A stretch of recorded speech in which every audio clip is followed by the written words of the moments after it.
You guys have to give permission to allow yourselves to be recorded. All right, back to view, slideshow. So the parties involved in this agency world is the agent, the fiduciary, the principal, or the client. In the real estate world, in residential real estate, we usually call the person we're working for the client. That's who we like. The client is the person we're working for. The buyer or the seller, the landlord or the tenant is usually the client. In the commercial world, when we're talking about somebody buying a shopping center, somebody buying an office building, or we refer to them as the principal. Okay, not a school principal, the principal, but those are interchangeable. You can call it your client or their principal. It makes no difference. When you're looking at some of the contracts, it'll refer to the buyer, seller, landlord, tenant as principal, and some of it, it'll just say client. So they're interchangeable. Agent works for, is hired by principal or client. The relationship that they have is called agency. Stop in here and mute everybody, please. If you could do me a favor and everybody mute unless you have a question. Thank you. And then the relationship, this agency relationship, is called a fiduciary relationship. It is one of the highest trust and confidence in your client. Okay. And then the third party is called the customer. All right. So whoever you're representing as your client, whoever the other party is the customer. If you're listing a house for sale and you're representing the seller, a buyer is your customer.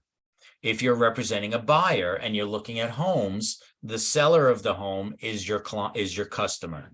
Your buyer is your client. Does everybody understand that part? Just want to make sure. If you don't, please ask questions. Okay, so the real estate bit. Can you please repeat everything what you said right now? The agency, the customer, and the client. Okay, if we are representing the client, if you're representing a seller, then and you're listing his house for sale, your my seller is your client. Okay. A buyer is your customer. Okay. Right? If you're representing a buyer and you're out shopping with a buyer, every single house you look at, the seller of that house is your customer because your buyer is now your client. Okay. You get that? Whoever you work for is your client. The other party is the customer. Okay. Got it. Everybody else understand that as well? The person you work for is your client. The other party is the customer. That's great. Okay. Yeah, in the real estate world, an agent has only 4 areas. We've got a seller or an owner, we could say an owner, a buyer, a landlord, and a tenant. That's it. Somebody that owns property either wants to sell it or rent it out. Somebody wants to buy property. Somebody wants to find tenants for their space, and somebody wants space. Those 4 areas are where agent representation comes in the real estate world. Any questions? No questions? Moving right along. Okay. Let people in. This is going to be weird, really weird tonight. Where did she go? There she is. Patricia's here. Okay, my description last night, if you recall, I drew 3 homes on the whiteboard. There's a best example right there. There's a store. You walk into the store and the product is on the shelf. Okay, I'd like to see house A, please. The people behind the counter are representing the merchandise that's for sale. In the real estate world, the merchandise we have for sale is people's property. Everybody understand that? That's what we're selling, somebody's property. Unfortunately, I cannot pick it up and put it in my yard, and I can't put it on the shelf. Our property, the stuff that we sell, does not move. It's considered immobile. Everybody understand that part? Can't move it. So all we have is a representation, which is photographs plans, descriptions of the property, and the only way to actually see the inventory, instead of going out to the yard, hey, I'd like to see some statues that you have for sale. Okay, let's go in the yard. Somebody wants to see a house. We got to get in the car and we got to drive there because it's not movable. Okay, everybody understands that. So we walk into the store and I'd like to see house A, please. Probably the most boring house on the list there, but I would like to see house A. You're a customer walking into that store. Does everybody understand that part? You're a customer. The people behind the counter are technically a representation of what's really happening when somebody calls you up and says, hey, are you an agent? I would like to see this particular house A on 123 Cherry Street tonight. Great. I'm representing the seller and you are a customer of mine. Everybody get that part? No questions whatsoever about this concept. So you Okay, become, when do you become a client? When you sign the forms? no, if you are walking in the door and you want to look at a property and the listing agent is the one you're talking to, you are a customer only. You are not represented by them. That's why people say, oh, I'm just going to drive around and I'm going to call the agent whose name is on the sign on the front lawn. That's the worst thing a buyer could do, because the agent whose sign is on the front lawn doesn't represent the buyer. They represent the seller. Are they going to get a good deal on that house? You tell me. Yes. So the seller is the client, right? The seller is the client of the listing agent. Yeah. A buyer coming along is a customer. They're not going to worry about getting the buyer the best deal. They're going to worry about getting the seller the highest price possible, because they don't represent the buyer. They only represent the seller. Everybody understand that? A question. Yes. A buyer wants to work with the agent. So the buyer The is same agent that's listing the house? Yes. It will be the customer, the agent will be, the buyer will be the customer, not the client. If they want to The be client. represented by the same agent, then they would have to sign an agreement that they understand that this agent is now a dual agent representing the seller and the buyer. It's not illegal in New York. Some states it is. In New York, it's not illegal, but you have to disclose it. It means you've got to tell both parties, hey, by the way, seller, I represent you, but I also represent the buyer. Hello, buyer. I'm representing you, but I also represent the seller. Is that okay? I kind of a little confused about buyer and seller. So when you say the seller is the person that owns the house, that's the seller? That's or the it's the seller. broker? Right. No, the seller owns the house, not the broker. The broker represents them seller. to So, get the house sold. so I can get an agreement with the seller and the, it's a little confusing, to be honest. The seller. That's why we have 4 hours on this topic tonight. I am selling my house. Right. I am the seller. You're the seller and you hired me to sell your house. Okay, you are the agent.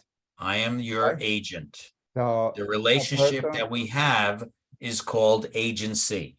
okay, That's a the person relationship we is a customer is interested in buying my home. Correct. But because I have an agent, that that customer has to work with the agent and can work at the same time with me as a seller. They can if they choose to, Yeah. but a lot of times they choose not to. Most of the not. time they choose not to. I didn't know that that's possible. I just, usually like when I bought my property, I just work with the agent. I didn't work with the seller, You had your own agent. Yeah. Yeah, and that agent spoke to the selling agent and made the agreement. Right, so you had your own representation, right? Yeah. But sometimes people don't have that. Yeah, okay. Sometimes people don't have their own agent and they just say, you know what, it's easier, let me just deal with you. Not everybody is negotiating or considering that maybe the person on the other side is giving a better deal to the seller. Because I remember when I was negotiating, I had to tell the agent, tell the seller I want to pay this amount for the apartment. Right, and they put the offer in. You never spoke to the seller. They did. the first time they say no, and after we went back again, and finally they say, okay. you Right. know. That's the negotiation. So Mhm. let's just take it back a step. You're walking in the door, you see a property that you want to buy, Mhm. and the agent that is listing the house for sale, that represents the seller, you are a customer, Mhm. Yeah. okay? You Okay. can choose to say, hey, agent, I would like you to represent me too. Represent the seller and me, the customer. That makes you a dual agent. Some people don't care. They don't Got it. want their own agent. Most cases, the person says, I don't want to go to the listing agent directly. I want my own agent to represent me. Yeah, I understand now. Yeah, So okay. then the buyer has their own agent and the seller has their own agent. And there's no relationship between the two agents. Think about going to court. Would you ever, it's a good question for everybody, would anybody think of suing somebody and use one attorney that represents both of you? No, No. Ridiculous concept, right. isn't it? Yeah. Ridiculous. Imagine getting divorced. And I couldn't imagine getting divorced. But if you thought about somebody getting divorced and say, hey, let's save some money. Let's use one attorney between the two of us. Joe, I have a question for Does you. that sound ridiculous? Yes. Yes, absolutely ridiculous. Yes, sir. What's the question? So if I list a property, I got the listing. I don't want to sell it. I want somebody else to sell my listing. In most cases, yeah, in most cases, someone So else is selling your property. So my job is just to get the listing. I got that part of the commission locked in Yes, and just sit back and let somebody else sell it for me. theoretically, that's what's happening. Yeah, Right. And, right. and In if a most buyer cases- if I happen to find in my travelings of dealing with other people, and this house kind of rings a bell that would work for them, I would turn them on to this house, indicating that I also list this house. Would you like to see it? Or don't do that? Correct. You would like to see it. However, you need to know that I'm representing the seller. I could represent you as well as a dual agent. I would represent you and the seller at the same time. Got it. So Right? my job is to list it. Once I'm listed, boom, I'm good. You're And good. just- In this just let market, anyone you got a else- listing, you got a sale. Right, okay, automatic, okay. You're just, I mean, you got to really have a high-priced piece of garbage if you can't get it sold right now. Okay. Yes, Miss Natasha. Sorry to go back, but I have a question regarding the I can't pronounce that term, fiduciary? Fiduciary. Yes. So you said that the agency is the fiduciary? The relationship is considered a fiduciary relationship Okay, between the client and the, and the agent. Right. Okay. It's the highest level of trust. So when I'm shopping for a house for you, let's take a step back. Think about walking into PC Richards, right? Mhm. Walk into PC Richards and you say, look, I need a washing machine. Which one is the best washing machine?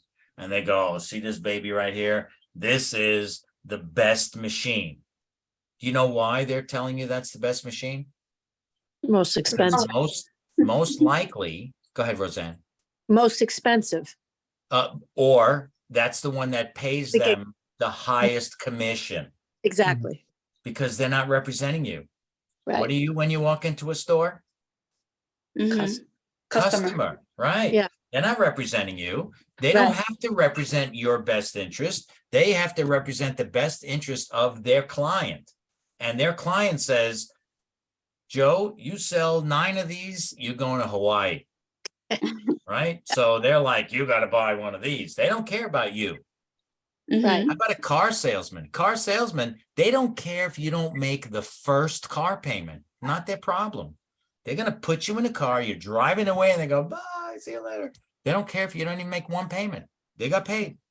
Not Mhm. interested in your Right. best interest. Right. It's their job to move cars. In the real estate world, when you represent a client, their needs come first. They don't, the law doesn't care if you don't get paid. You are required to work in your client's best interest at all times. even if it means the house that they want only pays 0.5% commission. The one that over there pays 3% commission. I want to sell them that one because it's 3%, but they want the 0.5%. Some agents go, oh, you don't want this house. Oh, that's a piece of junk. You don't want that one. Why? Because it's not going to pay you a lot of money. That's illegal. You have to work in your client's best interest, whether or not you get paid. Agency is not about money. Agency is about representation only. That's it. Nothing else. Just representation. Everybody follow me on that? It's a little interesting concept to pick up, but agency does not affect money. It's about representation and working in your client's best interest. Let's go back. We're back to my sales counter again. I'm going to try and do, I don't know why I can't see you guys. It's so difficult that I can't see you.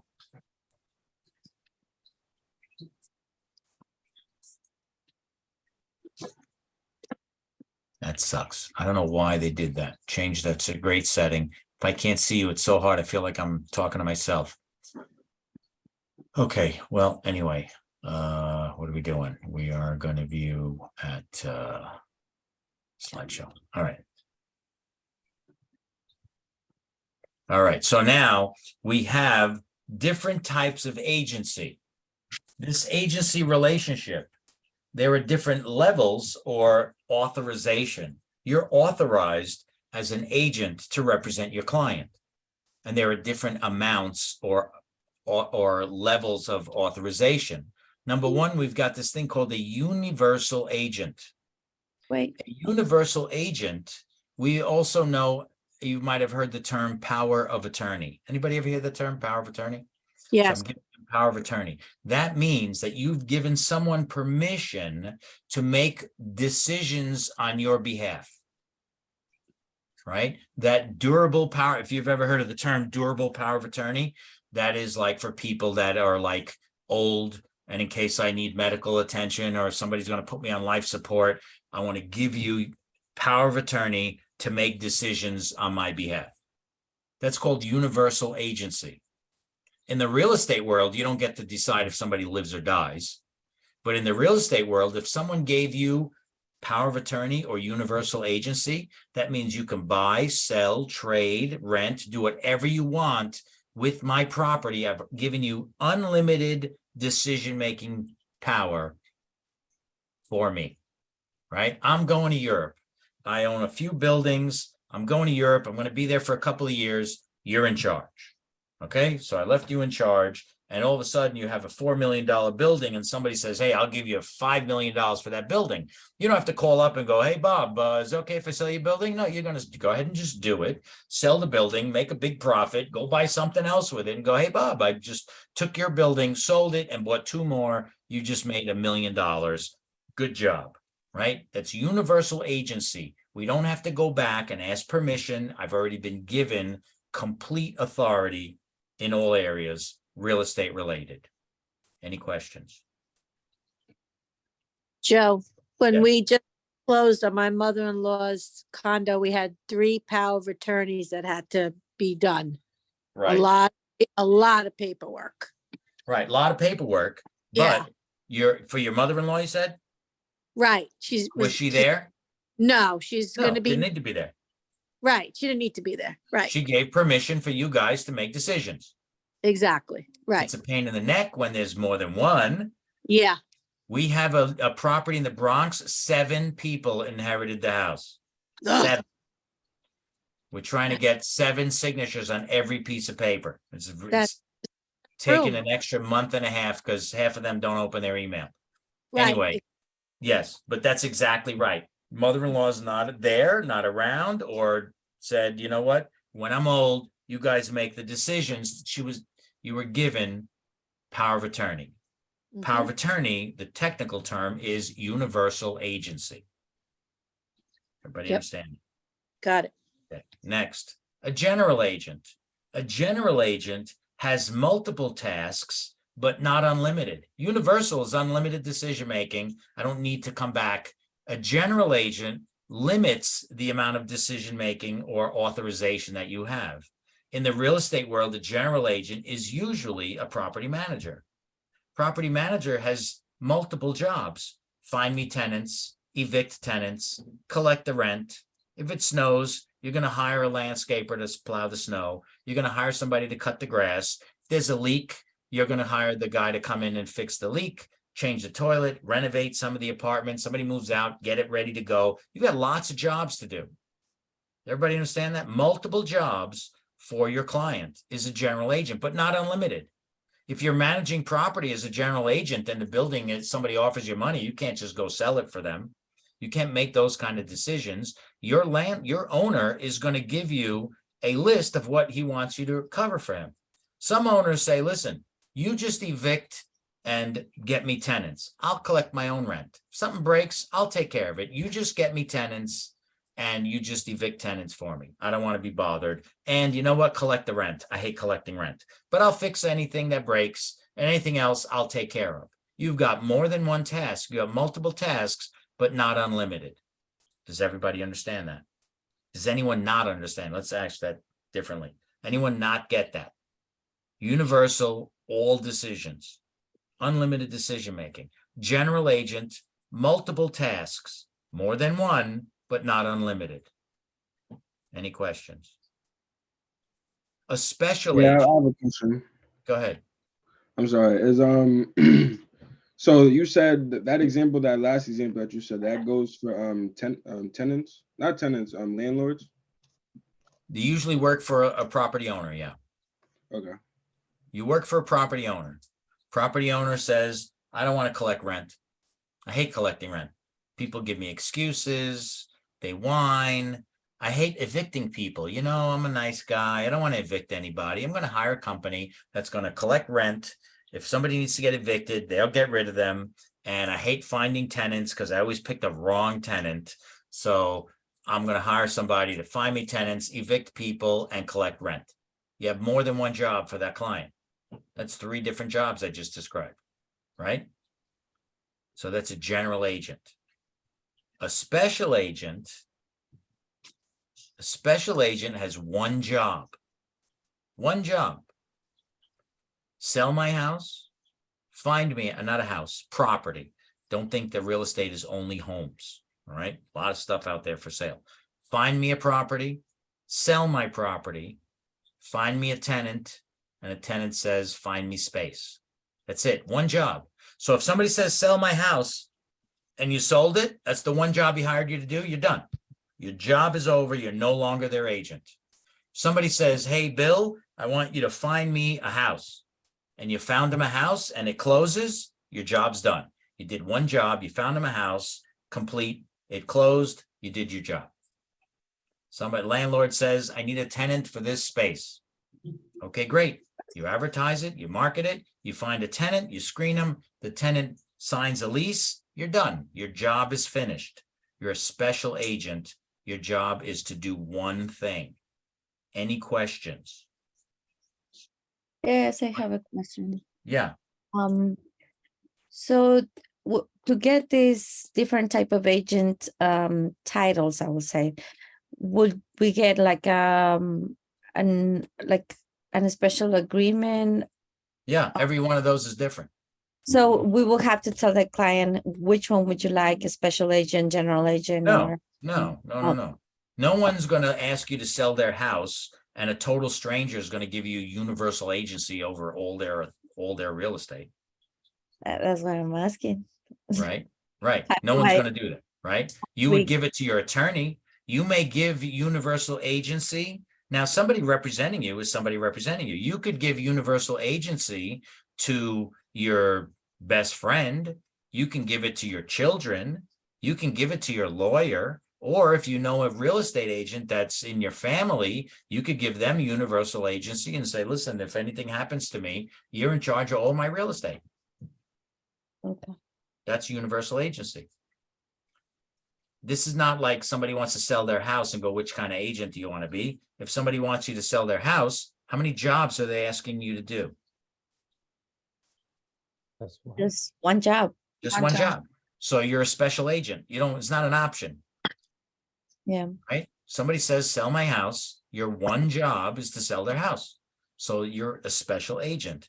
If somebody's a landlord and has, let's say, a 4, 5, 6, 10, 100 unit apartment building, and say, Sure. I would like to hire you to maintain my building.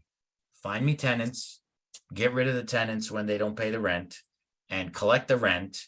Oh, by the way, it's a big building, so I need to hire a super. So you're in charge of him. And if anything breaks, they're going to call you. Don't wake me up. They're going to call you. You're a general agent. You got lots of jobs to do, more than one.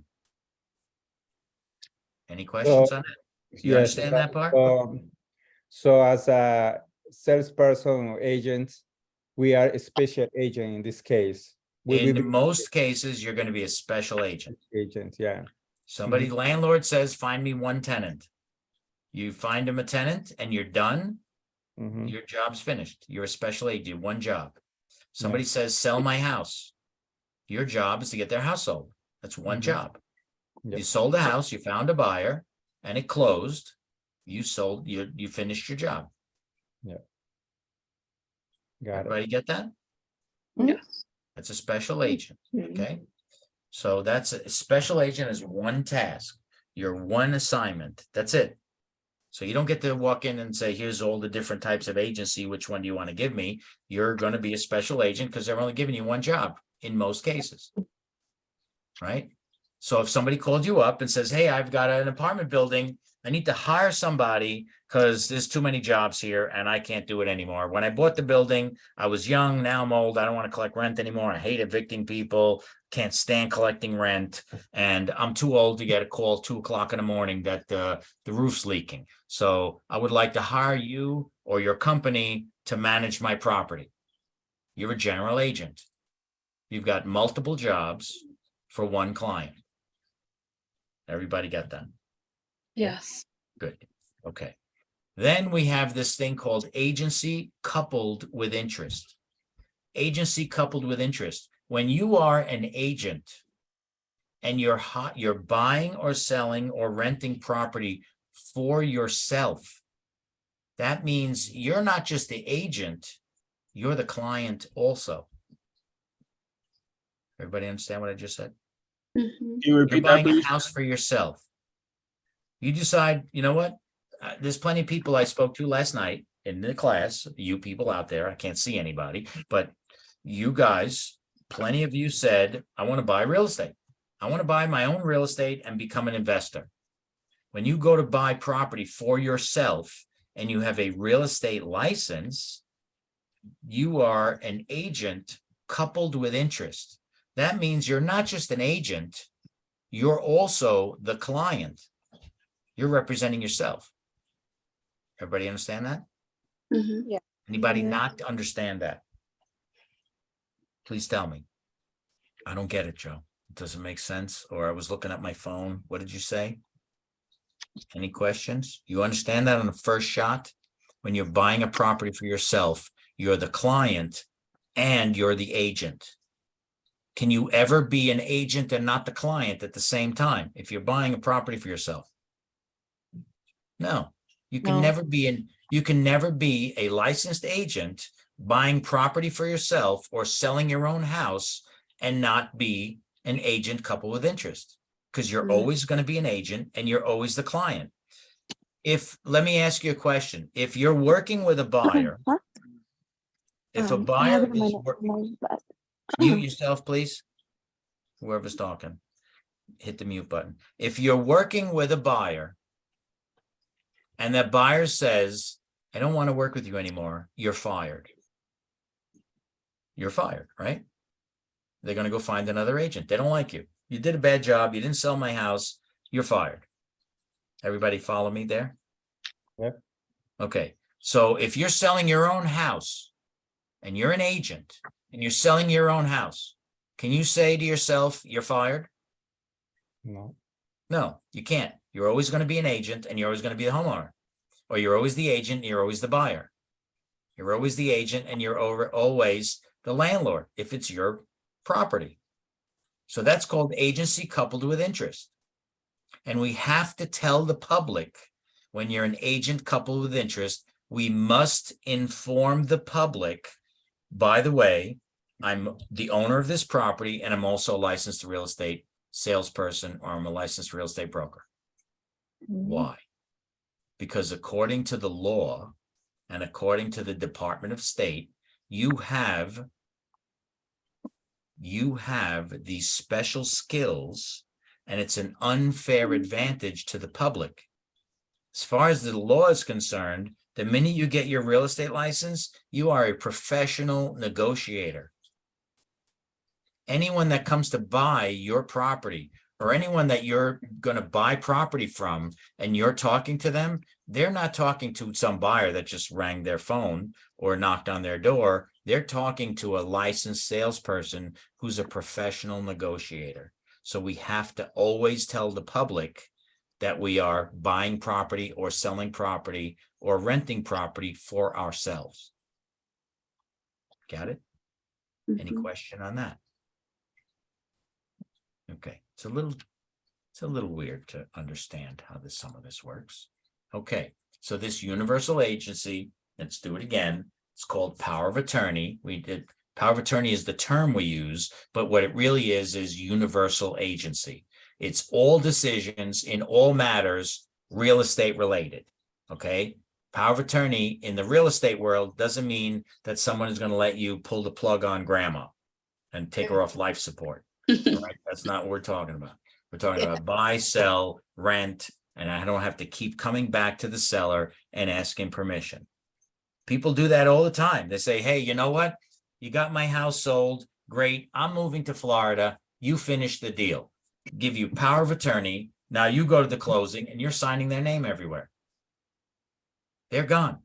They gave you the authorization. Go ahead, sell my house. Goodbye. I'm leaving. I don't want to be bothered waiting 3 months and waste the whole summer up here. You do it. I'm leaving. Follow me? Next, general agent, property manager, multiple tasks for your client. Not just one, but not unlimited. Got it? Special agent, one job. Sell my property. Want to buy a property, or a landlord says, find me a tenant, or a tenant says, find me some space. That's it. One job. A landlord that says, hey, I've got 30 apartments in this building. I would like them all rented out. Find me all those tenants. You're a general agent. You got multiple deals, multiple transactions for one client. Everybody understand that? Anybody not get that? Any questions? Am I talking to myself? Wait, can you repeat that again? Thank you. One transaction makes you a special agent. If you dealt with a landlord and he gave you multiple property, multiple spaces to rent out in one unit, like he's got an apartment building, 100-unit apartment building, got 15 empty units. And he says, do me a favor, fill these apartments. That is a general agent. You've got multiple tasks for one client. Okay. Not just one. When somebody says, here's my apartment, get me a tenant, that's one job. Here's 10 apartments, get me 10 tenants. Unless there were 10 separate properties, each one of those is a separate listing. If somebody says, fill up my building, get me all these things, all these, that's multiple transactions for one property, one client. That makes you a general agent. A special agent is one job. Everybody got that? Any other question? Okay, great. Agency coupled with interest. That interest or relationship in the transaction cannot be revoked. That means I can't cancel my relationship. I'm always the client and I'm always the agent. Does everybody understand that? You're buying a house for yourself and you have a real estate license. Unless you terminate your license, you're licensed. The state of New York says you're a professional negotiator. You need to tell everybody involved that you are a licensed real estate salesperson. You can't keep it a secret. Keeping it a secret is a violation of license law, punishable by up to a year in jail and a fine of how much? $1,000. $1,000. Thank you. Good job. Okay, you must disclose it. When you're putting an offer in on property, you're writing up an offer to buy a property for yourself. On the offer to purchase, it has to say broker discloses interest. When you list property, you're listing your own house for sale and you put it in the MLS, the comments in that description must read broker discloses interest. If somebody does a purchase or a sale and find out later on, oh my God, the guy who sold me the house didn't just sell me the house, he was also an agent. I thought it was a for sale by owner. He was an agent. That's illegal. You have to know that you're dealing with a licensed professional on the other side of that transaction. Okay, agency coupled with interest cannot be revoked, cannot cancel that relationship. Okay, we following me so far? Yes. Okay, great. Agency. So we've got this thing called agency, this legal relationship that we have. So agency creation is either in writing, and by the way, real estate terms are usually in Old English. All our structure, all the culture, all the different things that we do in the real estate world all come from England. That's where we started from. We escaped England, Revolutionary War, but all the different methods of real property ownership all came from England. So a lot of the terms are in Old English. The legal terms, anybody know what language the legal terms are in? Latin. I said Latin. I was gonna say. Latin. So Latin is all the legal terms. So when you see legal terms, you see them in Latin. And when you see real estate terms, they're in Old English. And Old English sometimes is not as easy to understand. But so express doesn't mean fast. Express means in writing. So agency, the creation of agency. And what is agency? This legal relationship, right? The creation of agency is either going to be express or implied. Okay, implied. What do you mean implied? Express means in writing, this creation of agency, or implied. Look at that. Everybody see that guy? Okay. So I live in Suffern, New York. Suffern, New York is the furthest end of Rockland County, and about 8 blocks from my house is Mahwah, New Jersey. When we need gas, we drive down the hill to Mahwah, New Jersey. Not only is it about 35 cents cheaper per gallon in New Jersey for gas, it's illegal in New Jersey to pump your own gas. New Jersey and Kentucky are the only 2 states that you're not allowed to get out of the car and pump your own gas. Has to have a live person pumping it. All right. So what the hell is Joe talking about? All right. So you roll up to the gas station in Jersey. I pull up to the pump and the guy comes over and he says, "How can I help you?" And I say, "Fill it up with high test."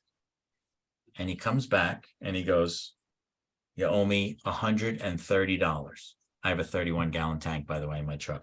So it's $131. What? I never agreed to pay you $131 for a tank of gas. I'm leaving and I'm not paying you. Can I do that? No. No. Why not? Any idea? I'm going to tell you why. Want to know why? Because we have what's called an implied contract. I asked for a service or a product. You gave me the service or the product. I'm expected to pay. It's called ratification. Somebody asked you for something and you did it based on what they asked you, you're entitled to get paid. It's like, well, I didn't say I was going to pay you. Well, too bad. You asked for it. I gave it to you. You owe me money.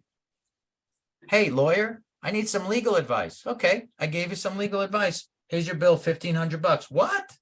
$1,500? That's ridiculous. I'm not paying that. Hey, wait a minute. Did you ask me for that service? Yes. Did I give you the answers that you needed? Yes. You owe me money. We created an implied contract. Follow me? Any questions on that real quick? There's another No. slide coming up. Look at that. One time, I probably did it 20 times. One time I went to a Greek restaurant with Mrs. Baratta, the blonde lady over there. And so we went to a Greek restaurant and they said, oh, special tonight, red snapper. I'm a fisherman. Red snapper is this little thing that you catch, baby little teeny fish. So I said, you know what? All right, I'll have the red snapper. And so I ordered red snapper. And it was as big as these two pens right here. That was the red snapper. And I got the bill and it was $105. Wow. $105.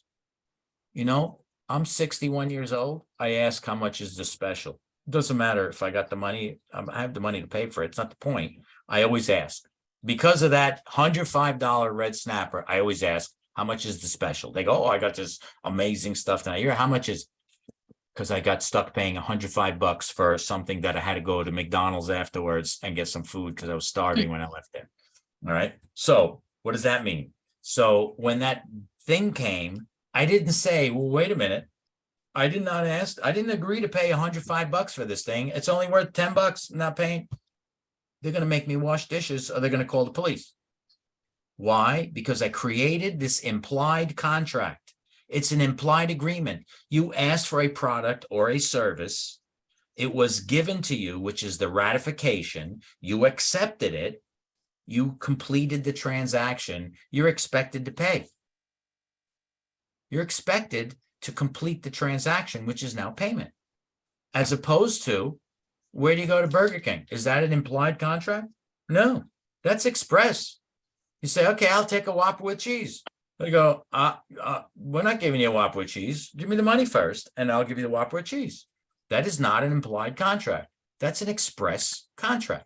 You pay me first, then I'll give you the product. I don't trust you. I don't trust you that you're going to honor this implied relationship. Does everybody follow me? Anybody not follow me? Have any questions on that? The difference between implied or express? Yep. Got it. Okay, next. So this agency is created either express, which means in writing. So that means somebody says, hey, I'd like to hire you to be my agent. Would you help me find a house? Great. Sign here, please, that I'm representing you in this transaction. That's the correct legal way to work in the real estate world. Express, agency, in writing. Get it in writing. I didn't know you were representing me. Of course you do. You signed something the minute we met. Follow me? Versus. Can you revoke that after a few years or no? Can you like say, hey, yeah, I no longer. You can hire somebody 4 times a day. It's not protecting. We're not talking about binding a consumer. This is to protect the consumer. A consumer, the buyer, can literally go out on Saturday morning and sign agency with an agent on Saturday morning that says that they're their buyer's agent. They go look at one house, and at 12 o'clock, they hire another agent, sign the papers, go out at 12 and look at a house. 3 o'clock, they go out with another agent, sign the papers. It's for the protection of the consumer, not the agent. You're not bound by this. This is strictly so the client knows that the agent is representing them and their best interest. The consumer is not regulated. Their agent is regulated. The licensed fiduciary is regulated on what they can and cannot do. The consumer can do whatever they want. Follow me? Yes. Yeah. That's why people have for sale by owners. Most people don't buy for sale by owners. That guy could lie to you all day long. Could be a million termites and bats in the attic and mold everywhere and nothing works, and the guy doesn't have to tell you anything. It's like, yeah, great house. You want it? Great. Anything wrong with the house? Nope. Can't do anything to them. Consumer to consumer, there's nothing you can do. When you hire an agent, they have to be honest and trustworthy. They have to tell you the truth. Something wrong with the house? Yeah, well, there's some little bit of mold in the basement. And yeah, there was some signs of termites, but it was taken care of. There's a buried oil tank. We'll deal with it. You got to tell all that stuff. You have to. By law, you are required. So anyway, so we got this implied agency. Implied agency is agency by ratification. It's also known as. It means in the real estate world, what are we doing? Hey, how much is that? Anytime we give advice or any information, before I answer that question, are you working with another agent? No? Great. Okay. If I do answer the question, that makes me your agent. What are you talking about? I don't want to hire you. Okay. Have a nice day. The problem is most agents pay $700 to go get a license. An attorney, why they hate us so much, spends 4 years in school, has to pass a bar exam and know every single law in the entire state of New York. And for $700, you get the same kind of fiduciary responsibilities as that attorney or that financial planner who has to take a Series 7, which is like the hardest test on earth to take, other than being a doctor. And for $700, you have the same fiduciary responsibilities and authority, right? So this agency by ratification, or this is a retroactive acceptance of the relationship, means after the fact, all right? Or sometimes ostensible. Remember, Joe, me, didn't go to college, right? So when I see ostensible, when I took this course, I don't know what the hell ostensible means. Anybody know what ostensible means? I look up everything, okay? So the word ostensible means pretending or outwardly appearing as such. What does that mean? It means if you ask me a question, say, hey, Joe, you're a realtor. How much you think my house is worth? And I answer that question. I have just created an agency relationship. It's implied, which is not legal for me to do. I can't give you that information. Do agents do it? All day long. Do agents answer questions stupid like that all day long? All day long. They answer questions for people all day. What do you think my house is worth? Oh, blah, blah, blah, blah. The only correct answer is, gee, I don't know. I haven't seen your house yet. Let's get together. Hey, I have a house on Cherry Street. What do you think that house is worth? It's like the third one on the block. Gee, I don't know. I haven't seen your house yet. Well, don't you know? I mean, they're all the same house, every house on the block. Well, no, I haven't seen your house yet. How much does it cost to sell a house? What do you guys charge? Well, gee, I don't know. I haven't seen your house yet. Yeah. Isn't it like a set rate for? No, there's no set rate. I have to see your house. You might be the cat person that's got 19 cats and it smells like ammonia. You'd rather be outside today than be inside of one of those houses where you go in there and your eyes start to water because the whiff of ammonia hits you, or somebody's like a chain smoker in their house and you just walk in there and you just can't breathe in the house. I don't know what your house looks like. How can I tell you how much it's worth? How can I create a relationship with you? You follow me? Anybody not follow me? Any So when you questions? answer the question without signing any papers, you still create an agency You relationship. created agency, an illegal relationship. Mhm. That's why lawyers don't tell you the answer unless you come to the office and fill out a retainer. Because if something happens and you go by the advice that the lawyer gave you and they don't have you as their client officially in writing, then they can get sued. If a doctor doesn't sign you up and you just ask him for something, he gives you medical advice and you act on that advice and something goes wrong, you're going to sue them. Well, the same thing happens with realtors. They ask you for, what else do we have? We only have information. So they say, what do I need to do to get my house done? Get ready to go. Oh, trim the bushes and paint the front door and do this and do that and all this other stuff. And they do it. And they didn't get any money for the house and they still can't sell it and say, why didn't it get sold? I don't know. I did everything that guy told me to do. What guy? That agent over there. Well, does he work for you? No, he just answered all my questions. You broke the law. Mhm. Do people do this all day? They just want to act and sound smart. So they answer all the questions. So, oh, yeah, sure, do this, do that. That's number one. Number two is they could already be working with another agent. So somebody says, hey, I was just in a supermarket. You're selling my house. How come you didn't tell me to trim the bushes and paint the front door? And you told me my house was worth $575,000. That guy in the supermarket told me it was only worth $5. Why are we sitting in the market for all these months? You overpriced my house. Who told you that? Who gave you that information? I want to know, because I'm going to sue him. You violated license law. We violated an agency relationship. You guys follow me? This is real stuff. Do agents do this? All the time. I'm going to go one further. Anybody ever watch The Sopranos? Mhm. Sopranos? Any Sopranos like fans, like real Sopranos fans? I Yeah. watch Sopranos all the time. I got this cable channel that it's 24/7 Sopranos. It's the coolest thing in the world. So like whenever I feel I could just turn it on and watch Sopranos, any episode you want 24/7. It's the coolest thing in the world. All right. So Sopranos fans, for those who are not Sopranos fans, I'll bring you up to speed.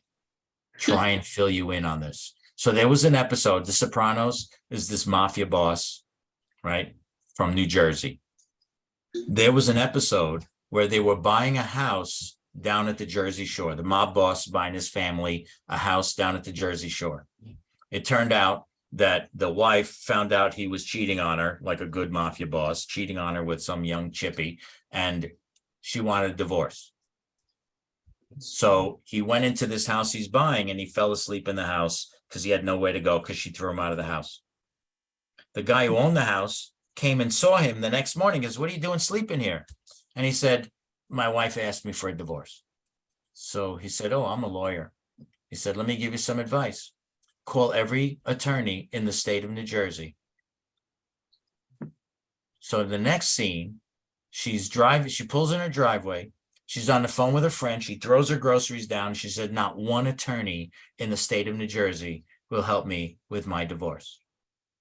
And you would think from watching the show, it's because her ex-husband or soon to be ex-husband is the mob boss, the Don, the mafioso boss of New Jersey. That's not the reason why they won't talk to her. The reason they won't talk to her is he created agency relationship with all those attorneys. So now she calls up and says, hi, my name is Carmela Soprano, and I want to get divorced. Can you help me? And they go, well, geez, Mrs. Soprano, I'm sorry. We already spoke to your husband. Too late. I'm already have a relationship with your husband. She picked up the phone call to that guy. Hi, Mrs. Soprano here. I'd like to somebody to help me. I want to get divorced. And they go, oh, I can't help you. She even implied like it's because she's married to the mafia boss, but that has nothing to do with it. It's the fact that he created relationship with all these different attorneys. And unless he calls up each attorney and go, you're fired, I don't need you, thank you very much, I don't need you, he can't represent the other party. Does everybody understand that? Yeah. You understand the concept behind that? When you create a relationship with an attorney, you locked out your other opponent to come in and talk to that attorney. They can't talk to you anymore. They just created a relationship. And how do attorneys do it? Do they just tell you off the street and just give you advice? No, come on in, fill out the paperwork, and I'll represent you. As a matter of fact, in the real estate world, when you have an attorney, like we have a couple of attorneys we use all the time. When somebody says, I don't have an attorney. So Patricia, you say, you know what? I need to buy this house. Do you have a lawyer? No, I don't have one. Can you recommend somebody? Of course. Okay, great. I can't call her up and just say, hey, Laura, I got a new client for you. Her name is Patricia Juarez. She can't represent you. Patricia, here's Laura's number. Call her up and say, I'm buying a house. Joe's my agent. I would like you to represent me. You have to hire her. I can't do that. It can't, it's got to be created, not implied. Yes, Kane. So Mr. Soprano had to go to every different attorney and sign that paper? Yeah, he created a relationship with every single attorney. And now there's no way that anybody could talk to her because he had already created. I mean, you could get the low level attorneys, but if you want to, we're talking multi-millions of dollars. All the good attorneys were used up. You recommend me watching that show? The Sopranos. There's a Yeah, I've couple of heard good of it. episodes that reflect the real estate world. Got you. The rest of it is just sheer entertainment.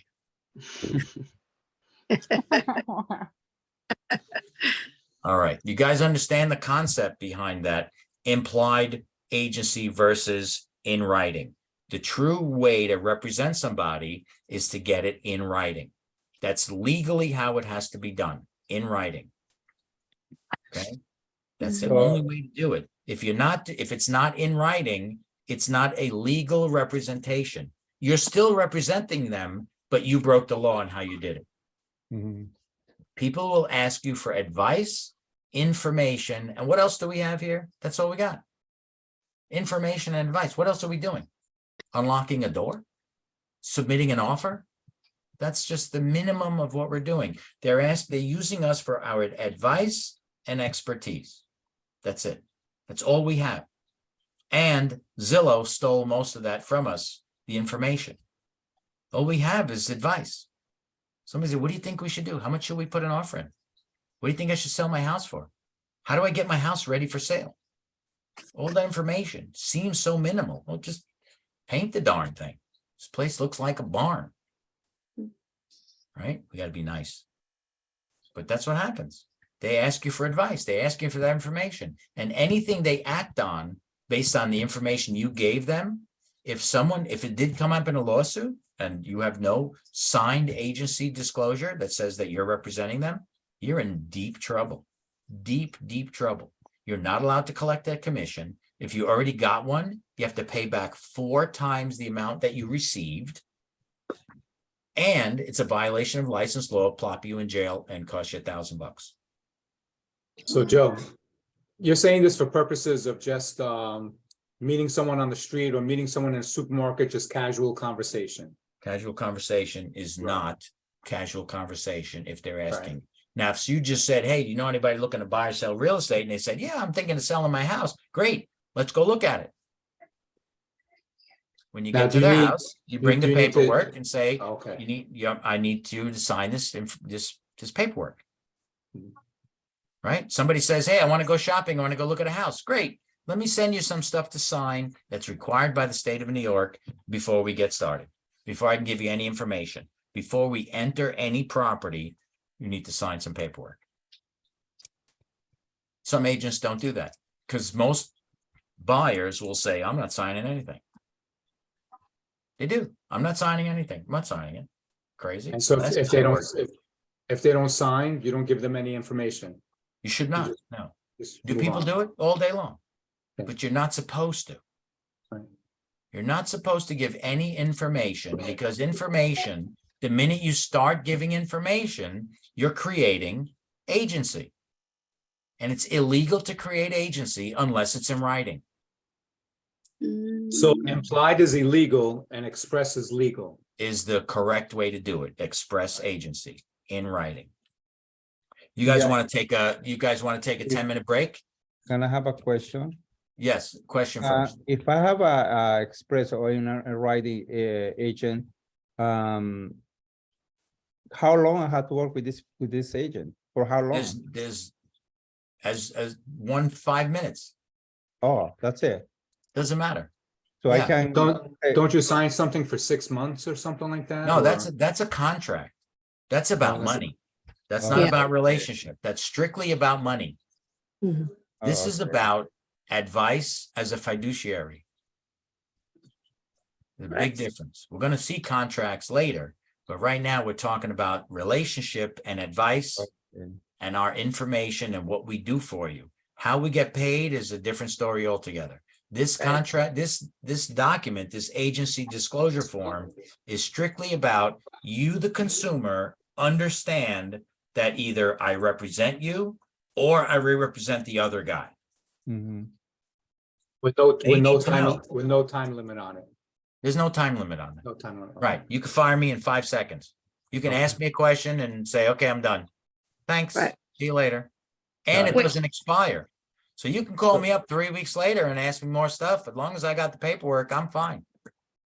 So I could have 2 relationships, like, or 3 relationships at the same time, right? If you're the consumer, you're gonna have 100 relationships.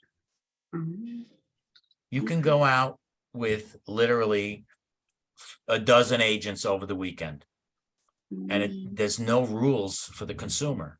But if you were a tester, if New York State sent out a tester to see if Natasha is following the rules, and they hired 10 different agents, and you called up an agent and you're an agent, and everyone here was an agent, and I'm a tester, and I called you up, Natasha, and I say, okay, I want you to show me a house on Sunday at 9 o'clock. Roseanne, I'm going to call her separately. Roseanne, I need you to show me a house at 11:30. Patricia, I need you to show me a house at 2 o'clock. Joe, I want you to show me a house at 4 o'clock. When I meet Natasha, she needs to have me sign a disclosure. When I meet Roseanne, she needs to have me sign a disclosure. When I meet Patricia, she needs to have me sign a disclosure that she's representing me as a buyer's agent. When I meet Joe, he needs to have me sign a disclosure. And if I'm a tester, there better be 4 disclosures in my hands, or one of you is violating license law. And don't think New York State doesn't send people out. Like, it's not going to be your mom's hairdresser that's going to give you a fine. It's going to be somebody's going to call you up and go, hey, Patricia Juarez, yeah, I found you on the internet. I see you online, saw you in social media and on Zillow. And so I'd like you to show me this house at 2 o'clock. We don't know who that guy is. We have to treat everybody the same. So everybody gets asked, I need you to sign this piece of paper. Okay. Okay. All right. So let's take 10 minutes, 7:30. Let's do 45 minutes. We skipped one. No, let's take 15 minutes. So 7:45, go stretch. I'm out of liquid. Thank you. See you guys Okay. at 7:45. Okay, Make sure you come back. go out.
Oh, come on, come in. Come in.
This meeting is being recorded.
So, So you're saying that somebody asks you questions off the street, really don't answer until you get a signed disclosure. that's And the then correct way to do it. The natural human thing is like, oh, let me open the door. I'll give them a couple of bits of information. Maybe they'll like me. Maybe they'll want to use me as an Right. agent. It's kind of like that concept, right? Correct.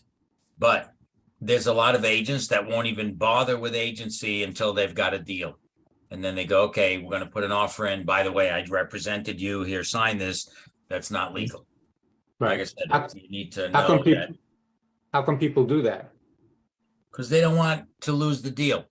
They don't want a client to say, oh, I'm not signing that. I'm going somewhere else.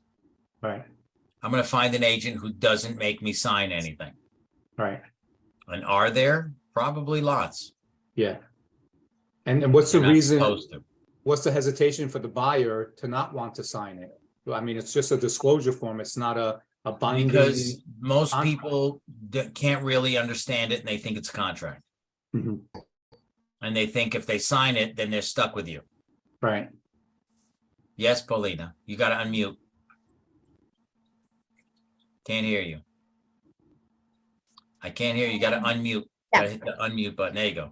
I was going to say that's a Spanish problem. Like as a Spanish, we don't sign things because we feel like, oh my gosh, that's a contract, la la la.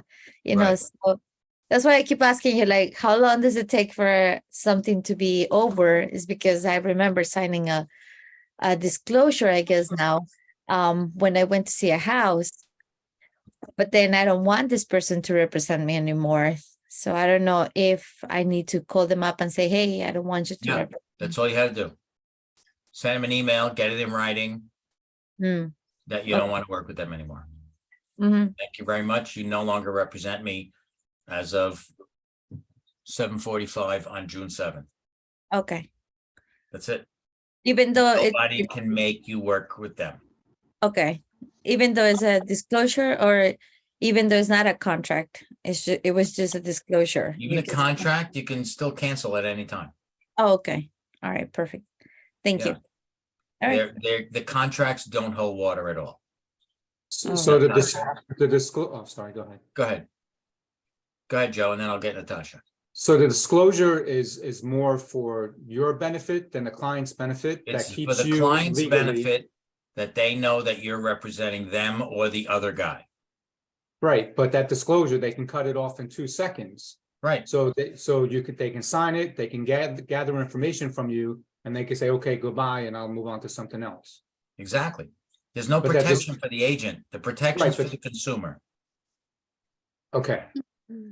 But you're also keeping yourself legal by offering the advice under the disclosure. Correct. So you're keeping yourself protected that way. Right. Okay, Because if you give advice without getting it in writing that you're representing them, even if it's just to answer a question, Mhm. the problem is most agents won't do that. They'd Right. rather just give the information, hoping you'll think I'm a nice guy, and then Right. we'll go from there. Natasha? So I have 2 questions. So you said that a broker or that a licensee is a broker or a sales agent? I'm sorry? A licensee Right. is what? Somebody with a license is a licensee. Okay, Whether you Such hold as a the broker bro- license or an agent license, salesperson, you're still a licensee. Anyone with with a license. If you cut Okay. hair and you have a license to cut hair, you're a licensee. oh, okay, anyone with a license, okay. Right. And then the third party, you said it was a client, the agent, the third party is the customer. Customer. Okay. Right. Someone that you're not representing is the third party. Okay. That's it, thank you. Great. All right. We're gonna move right along. I'm just assuming that Dominic said he had no camera. Alexa, you're there, right? Alexa, Reese, Chris. Okay, just checking. I'm here. Can you have a question? Oh, no, I was just saying that I was Yeah, showing that. Hereby I can see you. Got it, yeah. I'm just, there's people I can't see. Hi, Miss Tia. How are you today? I'm good. How are you? Great. We have a lot of Teresas in my family, and anyone who's an Aunt Teresa, they just call Tia. Yeah, I know. If I had $1 for how many times people told me They think that they call you Aunt. that. All right, let's go. Back to it. So we have a basic understanding of what we're talking about. Let's get back to sharing the screen. And this creation of agency.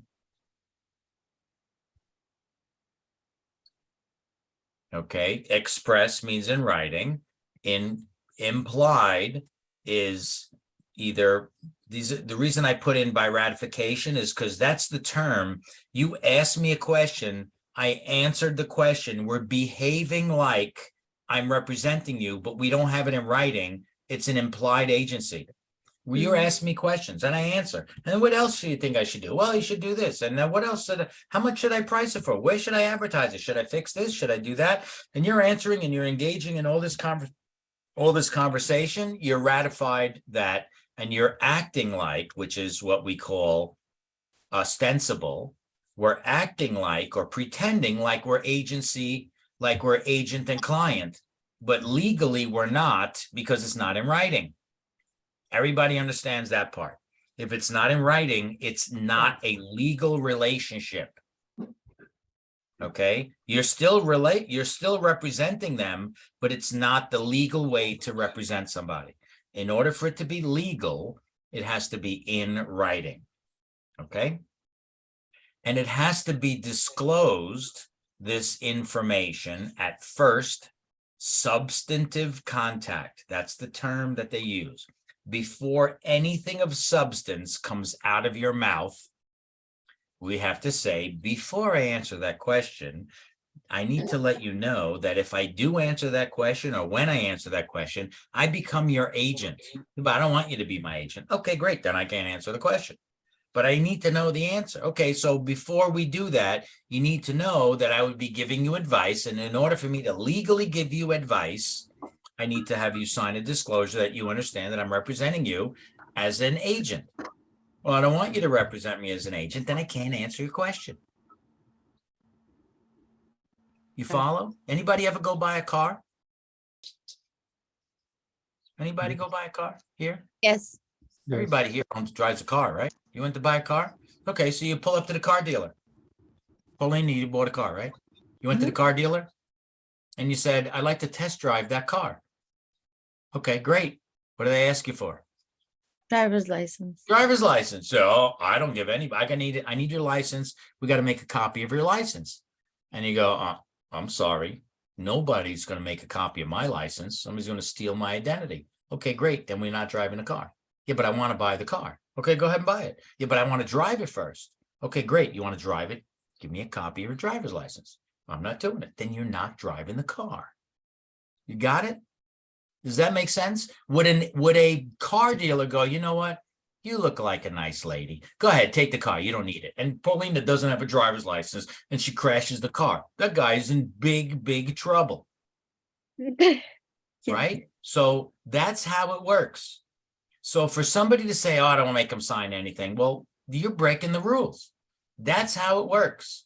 Anywhere you go, the problem is that there are buyers or consumers out there that go to meet an agent and they don't ask them for anything. And then they come to you and you go, okay, I need you to sign this stuff. And they go, the last guy didn't make me sign anything. Why do I got to sign his paperwork with you? Number one, that's a first clue that they're working with other agents. So you might be wasting your time completely. And number two, the guy who broke the law that you worked with before, it's got nothing to do with me. The fact that he let you slide on something, that's his problem, not mine. I don't feel like going to jail for a year and paying a fine, possibly losing my license because you don't want to sign a piece of paper. See, the problem with some agents is they don't have any business. When you don't have any business and a client comes along, you're like, I got to have a client. So, all right, they don't want to give me the paperwork. Never mind. We'll just keep going. When you've got 10 clients that you're working with, or 15 clients, from my voice to God's ears, you're working with all these clients and somebody comes along and go, I'm not signing it. Okay, great. No problem. See you later. And you just move on. You got that? When you've got multiple people that you're working with and somebody does say, look, this is New York State rules and this is what I do. You want to sign the papers? I'm happy to work with you and give you all the information you want. You don't want to sign them? It's okay. Bye. Start the bone. I see you later. I'm going to my own way. Got it? But when agents don't have a lot of business, they got nothing going on, and somebody asks them a question, about, oh, here it is, my opportunity, my one client, I'm going to say, and they don't want to sign anything, that's okay. Don't worry about it. We don't have to do it right now. We'll do it another time, and you're breaking the law. Just so you know. Now, do agents do that all day long, every day? There's lots of agents and you go, where's agency with this client? Oh, I needed agency? Oh, Day 2 in real estate class. Day 2. What do you mean, do I need agency? Every agent, everywhere, every single client needs agency. At first, substantive contact. That's before any information comes out of your mouth or before entering a property, you have to have agency. Somebody calls you up. Hi, Natasha. Yes, I'd like to see 123 Cherry Street tonight at 6 p.m. No problem. I'll see you at 6 p.m. I'll make the appointment. Congratulations, we got the appointment. See you at 6 p.m. You're going to have to sign some paperwork when you get here. Okay, great. They get there. Before we go in, you need to sign this paperwork. I'm representing you, not the seller in this property, or I'm representing the seller, not you in this property, or I can represent you and the seller if you like. We can work that out. The details I'll get to in another part of the class. Sign here, please. I don't want to sign. We'll talk about a couple of options, but before you enter the property, you're supposed to know who you're representing when you're walking in the door. Wouldn't it be great if you knew before walking into PC Richards that the people care less about your best interest and what kind of fridge you need and what kind of stove is the best one for you and what kind of washing machine is going to be the best for you instead of which one's the best for their pocket? Wouldn't it be great to know that? Wouldn't it be great to sign a disclosure when you walked in there that said, we don't represent you and your best interest. We represent Samsung, Whirlpool, LG, etc. You would have a different attitude when you walked in the door, knowing that these people are not here for you. They're there for Samsung, LG, Whirlpool, etc. You get the picture? yes. Okay, back to it. All right, so first substantive contact, get back to that. All right, so now compensation, that's the money part. Representation is not determined by source of compensation. What does that mean, Joe? It means doesn't matter who's paying you, you're representing your client regardless of whether they're paying you or not. Let's see what the next slide is. So who's representing me? Let's get back to the regardless of who's paying me, I am representing my client. Let's do a different thing here. Let's go to whiteboard. I'm going to show you something else now. In a typical real estate transaction, you have Aunt Shirley. Aunt Shirley decided to sell her house. Anybody got an Aunt Shirley? Yep. Bob and Shirley, I use those names all the time. So Aunt Shirley wants to sell her house. I have an aunt named Shirley. You have an aunt named Shirley? Okay, great. So Kane's Aunt Shirley says, Kane, I would like you to sell my house. And I will pay you, let's not even use a commission amount right now. I'm going to pay you $20,000 if you sell my house. Okay, great. Sounds good, right, Kane? $20,000 to sell a house. Shirley is the owner. Owner Shirley is hiring Agent Kane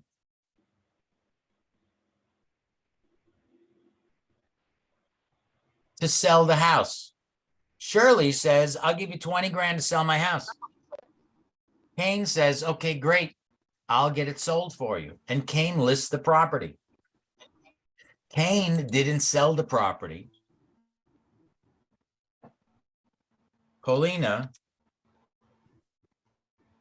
brought the buyer. Paulina works in another company. She brought the buyer. Kane listed it. Paulina brought the buyer. So now Kane's office is getting $10,000 and Paulina's office is getting 10,000.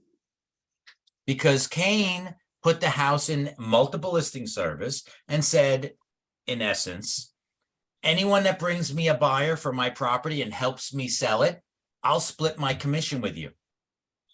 Mm. Everybody follow me so far? Yeah. So now Kane, Shirley thinks Kane's getting 20 grand. Kane didn't sell it himself.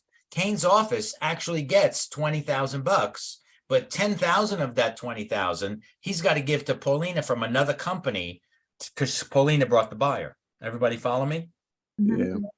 Okay. So now Kane signed a agency disclosure form with Shirley and said, I'm representing you, Shirley, as the seller.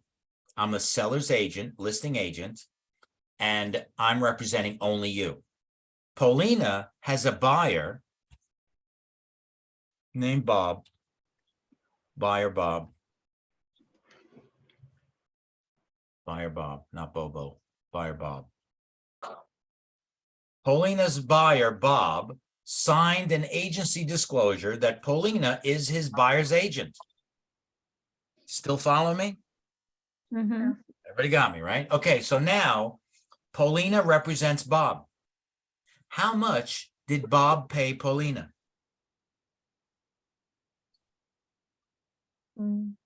Take a look at the drawing there. How much did it cost Bob to work with Paulina? Nothing. Zero.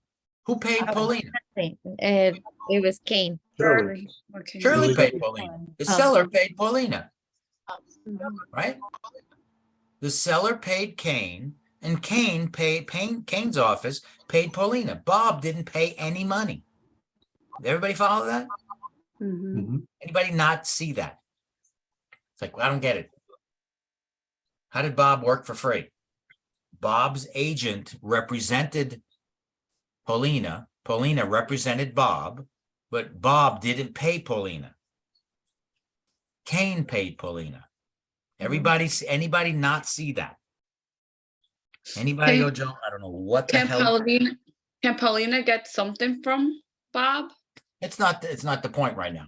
The point okay. is, you understand that Bob paid $0 to Paulina. Mm-hmm. Okay, so now Paulina represents Bob. Paulina can't say, Bob, listen, you're not paying me, so I'm going to do what Shirley needs, not what you need. Can she do that? No. No, because she's Okay. representing Bob in his best interest, right? Paulina is a fiduciary for Bob, and her job is to give Bob the best service, get him the best price, and work in his best interest, even though Bob's not paying her. You understand that part? Even though Bob's not paying her, she doesn't matter who's paying Paulina. She's got to represent Bob in his best interest. She can't turn around and say, Bob, you're not giving me any money. Kane and Shirley are giving me money, so I'm going to work on their best behalf, not yours. She can't do that because she's got to give Bob all her allegiance, right? She owes her loyalty to Bob. Mm-hmm. You get that? That's what that means when you say representation. What happened to my screen? Is not determined by source of compensation. Where the money comes from, it not decides who you represent. That agency form and the agency disclosure, that agency relationship, that decides who you represent, whether they pay you or not. Remember, agency is not about money. Agency is about representation. Everybody follow me now. Mhm. Got it? Anybody say, start all over again? My head's going to explode. I am going to start all over again tomorrow. Because a lot of people miss this. So we're going to get a review everybody again tomorrow. Because there's a lot of people missing here. All right. Next. Everybody understands that. So in this real estate world, everybody needs to know, in order for it to be a legal transaction, the buyer and the seller need to know who is representing whom in the transaction. You have to know. No consumer can go through a real estate transaction without knowing for sure who is representing them. Imagine going into court and you're sitting there and you're suing somebody and you don't know who your lawyer is. Is somebody defending me? I don't know. One of those two lawyers there is mine. You don't know which one's yours? You don't know which one's representing you, which one's representing the person that's suing you? You don't know which one it is? It sounds ridiculous. Well, in the real estate world, it is ridiculous for someone to not know who they're representing, who is representing them in that real estate transaction. Got me? There's PC Richards. I already wore that one out. Home Depot, same thing. They're not representing you. You're a customer. Okay, so now this fiduciary duty or the fiduciary obligation, right? This legal obligation. A fiduciary, a person or organization that acts on behalf of another person, putting their client's interests ahead of their own with a duty to preserve good faith and trust. This person is someone that if you tell them to do something, they're supposed to do what you told them to do. That's their fiduciary obligation. I want you to go back. I know the guy offered us 2 million. I want you to tell him we want 3 million. You're not going to get the deal. I don't care what you say. I want 3 million bucks. Go tell him we want 3 million bucks. I want you to knock on that door and I want you to get me that house. That house isn't for sale. Are you my agent? Yes. I want that house.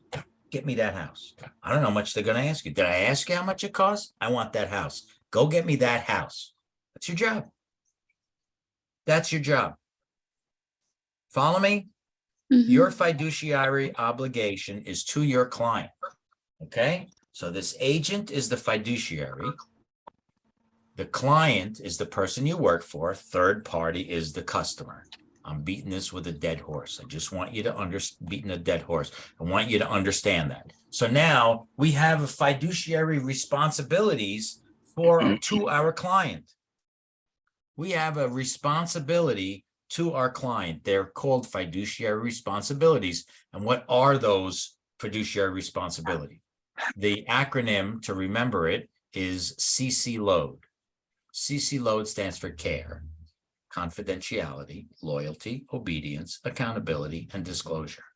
CC LOAD, just one way to remember it. There's another book that they use, Old Car, for the same things, different acronyms. Okay, so let's look at one. Care or reasonable care. All right. What is reasonable care? Part of our fiduciary obligations. We're considered an expert. Whether you've got a license 1 minute or 10 years, the law sees you as an expert. We're supposed to be able to give the client the correct value of property. That's one of our jobs. We're supposed to understand our client's needs. That's the job. Did my agent, that when I was looking for that house with the office, did my agent understand my needs? She might have understood it, but wasn't in making her best effort to meet my goals. She didn't care about me. She cared about herself. It's your job to discover any facts about property. What's being built behind it? Who's next door? What is under the ground? Are there any leaks? Are there any environmental hazards on this property? It's your job as an expert to explain, okay, buyer, here's what's going to happen. You're going to say, I'll take it. Then we're going to do this. Then we're going to do an inspection. Then we're going to go to this next step. Then we're doing that. Then you're going to sign contracts and get a mortgage, blah, blah, blah. They're coming to you because otherwise you're just a door unlocker. They need you to know, and they're going to ask you what's next. People ask what's next all the time. They ask you for recommendations. What do you think? What do you think I should do? They're going to you for advice. Anybody have a financial planner that handles your stocks and your money? You go, okay, I don't know what's going on in the stock market right now. What do you think I should do? Well, here's where we're going to move your money. We're going to do this, blah, blah, blah, blah, blah. Doing what you're telling me to do. You're recommending to me what I should do. Make your best efforts to achieve your client's goals. What's my buyer's client goal? Get the house that he wants for his family that's going to meet all his needs. What is my seller looking for? Highest price. Somebody's going to close fast and take my house the way it is. And you're supposed to be a good negotiator. All skills that you have to have as reasonable care. So care, CC LOAD, care. The next one is confidentiality. Any questions on care? Confidentiality. Anybody gives you any information that's confidential, confidentiality never ends. Okay? Somebody says something confidential, we do not ever leak that information ever, even after the transaction is complete. Not What even would, her. what would be a confidential fact? I'm glad you asked that question. Somebody else asked a question too. Somebody else said something. It was me. What'd you ask? I said not even with the broker, because the broker is the one that holds our No, license. the broker and the agent, like if you came and told me confidential information, but we not sharing that with anybody else. And I'm going to give Joe, you asked the question? Yes. Okay, so let me give you a great example of something that happened right before the C word. Okay, so here's this agent listed a house, and in the middle of the listing of the house, the owner's wife got sick. She had cancer, so they canceled the listing. Turns out, a few months later, the people relisted the house, but they didn't use that agent.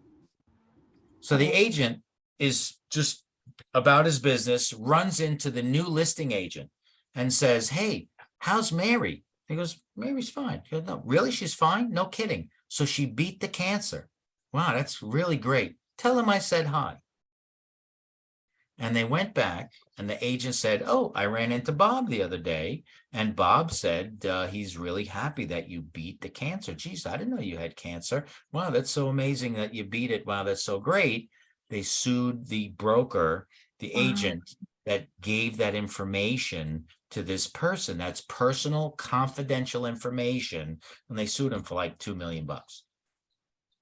So anything that's personal information. Anything confidential is considered to be never, ever disclosed. And it Right. doesn't end just because the listing ended. Doesn't mean that, okay, I don't represent them anymore. I can go and blab all their dirty laundry. Personal stuff. So some of their personal stuff, Right. but nothing to do with the house itself. Nothing to do with the house itself. Just personal. Now, latent defects, that's stuff that's wrong with the house. You can't, an owner can't say to you, "Listen, there's a buried oil tank and it's leaking. Don't say anything. Let's see if the inspector, he may not even find it. I'm not going to worry about it. I'm moving to California. No one's ever going to find me again. So don't tell." That's an illegal thing. Okay. Latent defects must be disclosed. So you don't walk in the door and go, "Oh, by the way, it's a buried oil tank. Please enjoy looking at the house. And there's termites all over the place."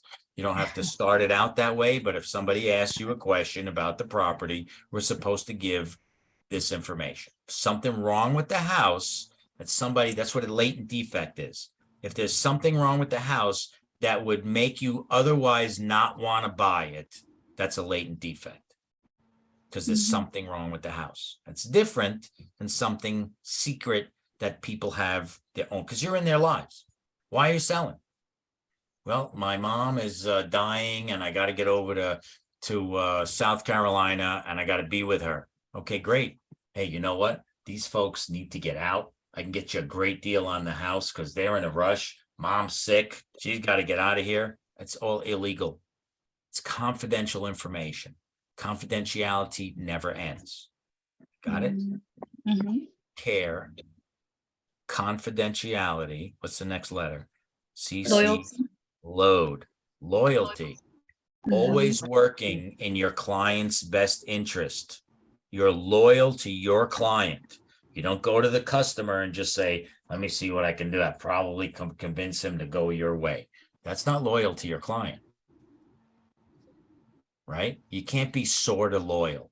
I don't tell my wife, "I'm going to be sort of loyal to you, honey." She would not like that very much. Right? "I'm going to kind of be loyal. I'm going out with the fellas tonight. We're going out to a bar. I'm going to kind of be loyal." Doesn't work that way. Right? Loyalty. You're working in your client's best interest at all times. CC load, care, confidentiality, loyalty, obedience. Obedience. We're supposed to do what our client asks us to do. "What's that property back there?" "Find out. I need you to put this offer in." As I said, I already gave you a couple of examples before. I want you to put it this offer. That's ridiculous. They're not going to take that offer. I want you to put that offer in. I want you to do what I want you to do. I want 9 open houses a month. You want the listing? That's what they want you to do. That's what you got to do. Everybody understand that? Obedience, care, confidentiality, loyalty, obedience. Okay. Agent would violate fair housing laws. Now, obedience. It's got to be legal what they ask you for. Okay. Obedience. They can't ask you to do something illegal. So I got my next client on here. So on obedience. See that? I'm going to ask you. If I said, Paulina, Oh, sorry. you work for me, and we're on a 50-50 split. Here's a 45 caliber pistol. You work for me. So you got to do what I tell you. So obedience. Here's a gun. Go to 7-Eleven and rob it and bring back the money, and you get half and I get half. What do you say? No, No. Why? unless you're Mr. Soprano. No, I don't know. I don't know Yeah. why. Yeah, but I'm not Mr. Soprano. So why would you tell me no? Oh, because it's my judgment. I don't think it's something that I would Because do. it's your judgment, or what am I asking you to do is illegal? It's not legal. Legal. Right, Illegal. right. Okay, so the idea is, going back 2 slides here, obedience. If someone asks you to do something that's illegal, we don't have to obey those. We're not supposed to obey those. So what do we mean? What would they ask you to do that's illegal? Hey, you know what? I don't want anyone from that religion to buy my house. You could sell my house, but if you bring someone from that religion, I'm not selling it to them. That's illegal. That is a fair housing violation that will get you in an awful lot of trouble. Okay? Somebody asks you, what's the makeup? A buyer says to you, hey, how many minorities of this particular characterization, this particular group, how many of them are in this neighborhood? Are there a lot of those people here? Are there a lot of people of this color, of this nationality, of this religion around here? It's not your job to give that information. It's illegal to give that information. We don't answer those questions, okay? So obedience, we're doing everything our client tells us to do, however, not break the law. Got that? Care, confidentiality, loyalty, obedience, accountability or accounting. We're responsible for other people's money, right? So we have to keep track of money. All documents that we have in a transaction have to be maintained for at least 3 years minimum. Any money that we receive, we have to keep in a separate interest-bearing escrow account. It doesn't go in your personal checking account, it goes into an escrow account. And using or even depositing that money into the wrong account is called commingling. That is illegal. That'll wind you in jail almost immediately. Commingling. Ooh, I accidentally put the money in the wrong account. That means that you're not following your fiduciary obligation. You're guilty of violating license law. Okay? Very important. And then finally, disclosure, care, confidentiality, loyalty, obedience, accountability, and disclosure. I'm the guy who didn't go to college. I never heard that word before. I took the real estate class. Talking 23 years ago. I was still in my almost 50, 40s. And I heard the word disclosure. Came home, I was like, what the hell is a disclosure? I never heard that word before. So I had to go look it up. The act of releasing relevant information pertaining to a transaction, they may influence a decision. Disclosures, that's giving information out. And we disclose information. So what do we disclose in the real estate world? We have to, number one, disclose who is representing whom in the transaction. That's our fiduciary obligation, is to know who I'm representing whether it's you or the other guy. Self-dealing, I must disclose if I'm buying, selling, or renting property for myself. It is required. I have to tell all parties, I'm buying this for me, I'm selling it for myself, I'm renting for myself, or I'm finding a tenant for myself, is required to disclose that information. If we have offers on property, we must disclose it. Somebody calls up and says, hey, you got any offers on that property? You go, no, no offers, not yet. Meanwhile, you have an offer, violation of license law, punishable by up to a year in jail, $1,000 fine. Okay. Status or form of earnest money. When somebody gives you a deposit, they need to know where their money is being held. So somebody says, here's a check for $5,000. I want you to hold that property. You don't take that and put it in your personal bank account. We saw that's called commingling. It's got to go into an escrow account. And when people give you that money, you have to give them a receipt or some sort of a document that says, here's where I'm holding your money.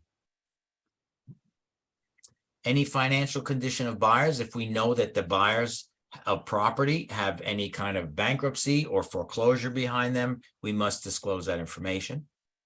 We are supposed to disclose the correct value of property. It's very easy to cheat people.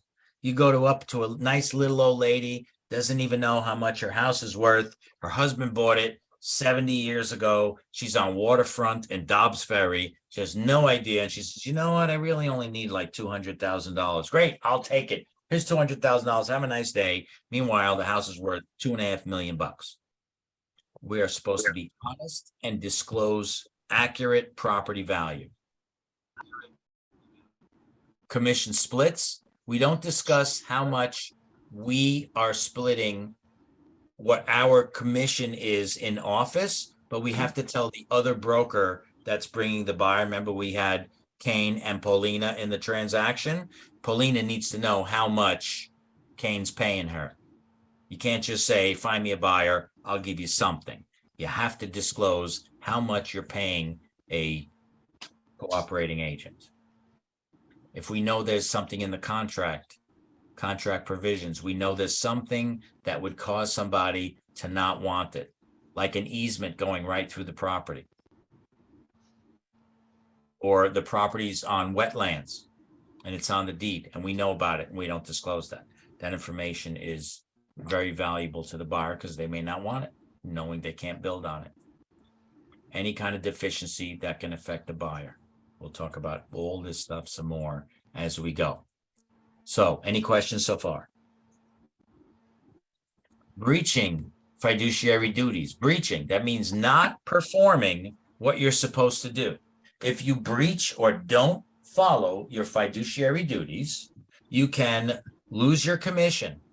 If you lose your commission, the fine is 4 times the commission that you would have been receiving. So if you had a $10,000 commission, you didn't get your $10,000, your penalty is $40,000. You had a $20,000 commission, your penalty is $80,000 if you breach your fiduciary duties. Besides, it's a violation of license law, punishable by up to a year in jail and $1,000 fine. This is what happens and who you pay, like, for violating them. So if you were representing a buyer and you violated your fiduciary duties, you don't owe the state of New York. You only owe the state of New York $1,000 and plant your butt in jail for a year. You owe that buyer that you violated their trust. You owe them 4 times the commission. Everybody follow me? And in addition, they can rescind the transaction. You did something so egregious that a judge orders the house and say, seller, give the buyer back their money and take your house back. Happens. Not frequently, but it does happen. Okay. Joe, can I Yes. make a point? So you did mention that people can be dual agents, dual agency, right? But Yeah. the 2 terms here, loyalty, obedience, disclosure, these are really difficult for the dual agent to to fulfill. Extremely difficult. Right, so okay, all right, so that's a situation, I guess, people should try to avoid, right? Not necessarily, because it is legal in New York. However, again, just think about you're suing somebody and there's one lawyer between the two of you. Most people would think that that's absolutely ridiculous. Mm-hmm. But there are buyers that are totally fine with, I'll take the same agent that's representing the seller too. No problem. It's legal in New York. Some states, it's absolutely illegal to do that. You have one buyer, one representative for the buyer, one representative for the seller. There's no two ways about it. But in New York, you can do it. And if there's let's say it's $100,000 commission and you're going to split 50 with somebody else, would you want to do that deal yourself if it's not illegal to do it yourself? Myself. You would do it, right? You're not going to sit there and go, oh, this is wrong. I should be representing the seller separately. Let somebody else, hey, buyer, no, go away, go find your own broker and come back. That's what we're suggesting. So New York says, no, you could do it yourself. If the buyer, as long as they're explained and they understand that you're representing both parties, as long as we have consent, then we're good. If they don't consent to it, and how do we know they consent? Because they said so? Express. We got it in writing. Express. We got express consent. We got it in writing that they said it's okay. So at the end of the transaction, they're sitting at a closing, and you're talking to the seller, and the buyer's going, hey, seller is awfully friendly with the agent. I wonder if he was giving me a better deal or the other guy. And the attorney goes, you don't know if Joe was representing you or the seller? Joe, do you have an agency disclosure? Your client seems to be unsure. Got it right here. Dual agent gave me permission 3 months ago. You don't have that in writing? Man, are you in trouble? You are in some serious hot water to have a client, because the whole transaction is an illegal transaction. For you, the seller and the buyer can, either one of them could just say, I don't want to do this deal. Stop. Not doing it. I don't know if I got enough money. Most of the time it goes through. This is kind of like an umbrella as well. Kind of like a parachute. All right, let's finish this topic. Agent's duties to the other party. What other party? Who's the other party? Who's the other party? I'm representing the client. And I have all those fiduciary obligations to that client of mine. The other party is the customer. What do I owe the customer? What do I owe that customer? I owe them reasonable skill and care, reasonable care, and I got to be fair and honest. If I know something's wrong with the house, I have to tell them. And if I'm taking anybody's money, here's $5,000. I want you to hold that house for me. Here's $5,000 that I'm going to be handling that money correctly. That's it. I don't owe them anything else. I owe my allegiance and everything else to my seller, but I can't lie. I'm supposed to be honest. I'm supposed to be fair. And I'm supposed to disclose anything wrong with the house. And I'm supposed to be accounting and protecting someone else's money. Anyone have a question? Okay. Yes, I do. I'm sorry. You do? Go ahead. It goes back to the breach fiduciary duties. Mm-hmm. What was that last bullet? That had to do with voiding. I didn't really understand that. The what? You said voiding. Yeah. Voiding. Right. Rescission. If you breach those duties and it goes to court, and let's say somebody bought a house and there's a buried oil tank that's leaking, and you got a quote, and you just bought the house, Kane, and you got a quote, and somebody said it's going to cost $300,000 to clean up that oil spill. That's your house now. If you knew that there was a leaking oil tank, would you have bought the house? No. Probably not. So a judge could award, but what if the seller, what if the other party doesn't have $300,000 to give you to pay for the oil tank? The judge is going to say, take your house back. You keep your $300, your leaking oil tank, give the buyer back their money. It can actually cancel the sale. That's what a rescission is. Mm. Got it? Yes, thank you. You're welcome. Thanks for asking. All right. So what do we owe the customer? There's what we owe the customer. What is the principal, the owner? What does he owe to the agent? We owe everything to we owe fiduciary duties, CC load, care, confidentiality, loyalty, obedience, accountability, and disclosure. The You client. need to remember that stuff.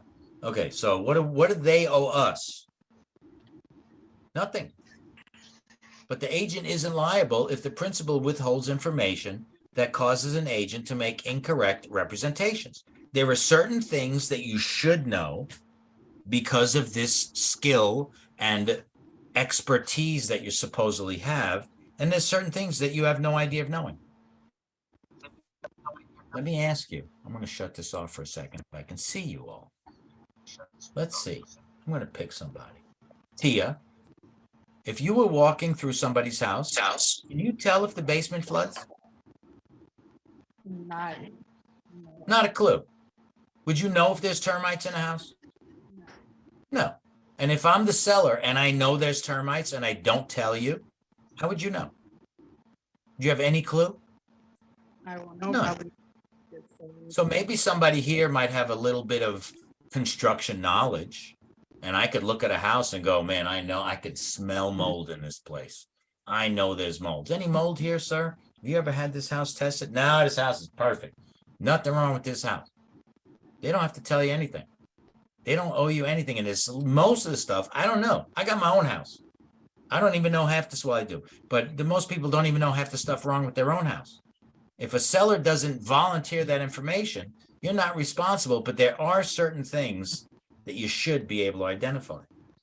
And that's only comes with experience on whether there is a buried oil tank. There's a brand new oil tank in the basement. Wow, that's so nice, Mr. Homeowner. That's a beautiful oil tank. What happened to the old oil tank? Oh, it's gone. It's gone. What, did Houdini get rid of it? Where'd it go? We had it removed. You have the paperwork for it? No, my husband took care of it. What do you mean he took care of it? Yeah, you know, we made it go away. Back to Sopranos. When it's gone. It's gone. Where'd it go? Got to know. There's certain things that you should know. There's most stuff you don't know because it's not your house. So a seller will always throw the agent under the bus. I told him we had bats in the attic. How do you know if there's bats in the attic? You're not required to go in the attic. You get a home inspection, they're going to find bats in the attic. That's it. So we rely on home inspectors and we rely on the seller to be honest with us. But they don't owe us anything. They owe us absolutely nothing. And people have gone to court, and there are certain things that you have to hire experts and say, is there any way that that agent could have known that Tia would have known that there's termites?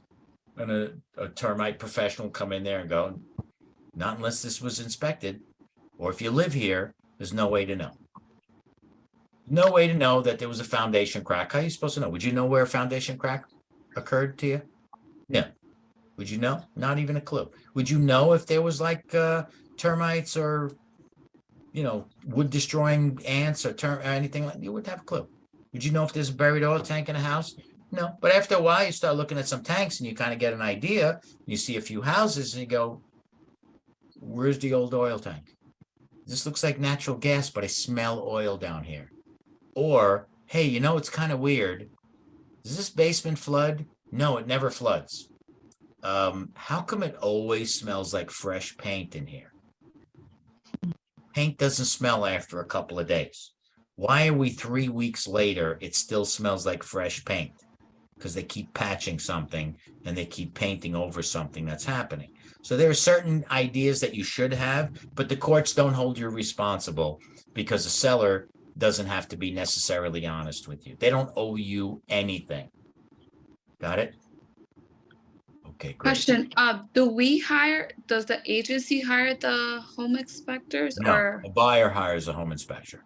Mhm. They hire them and they pay them.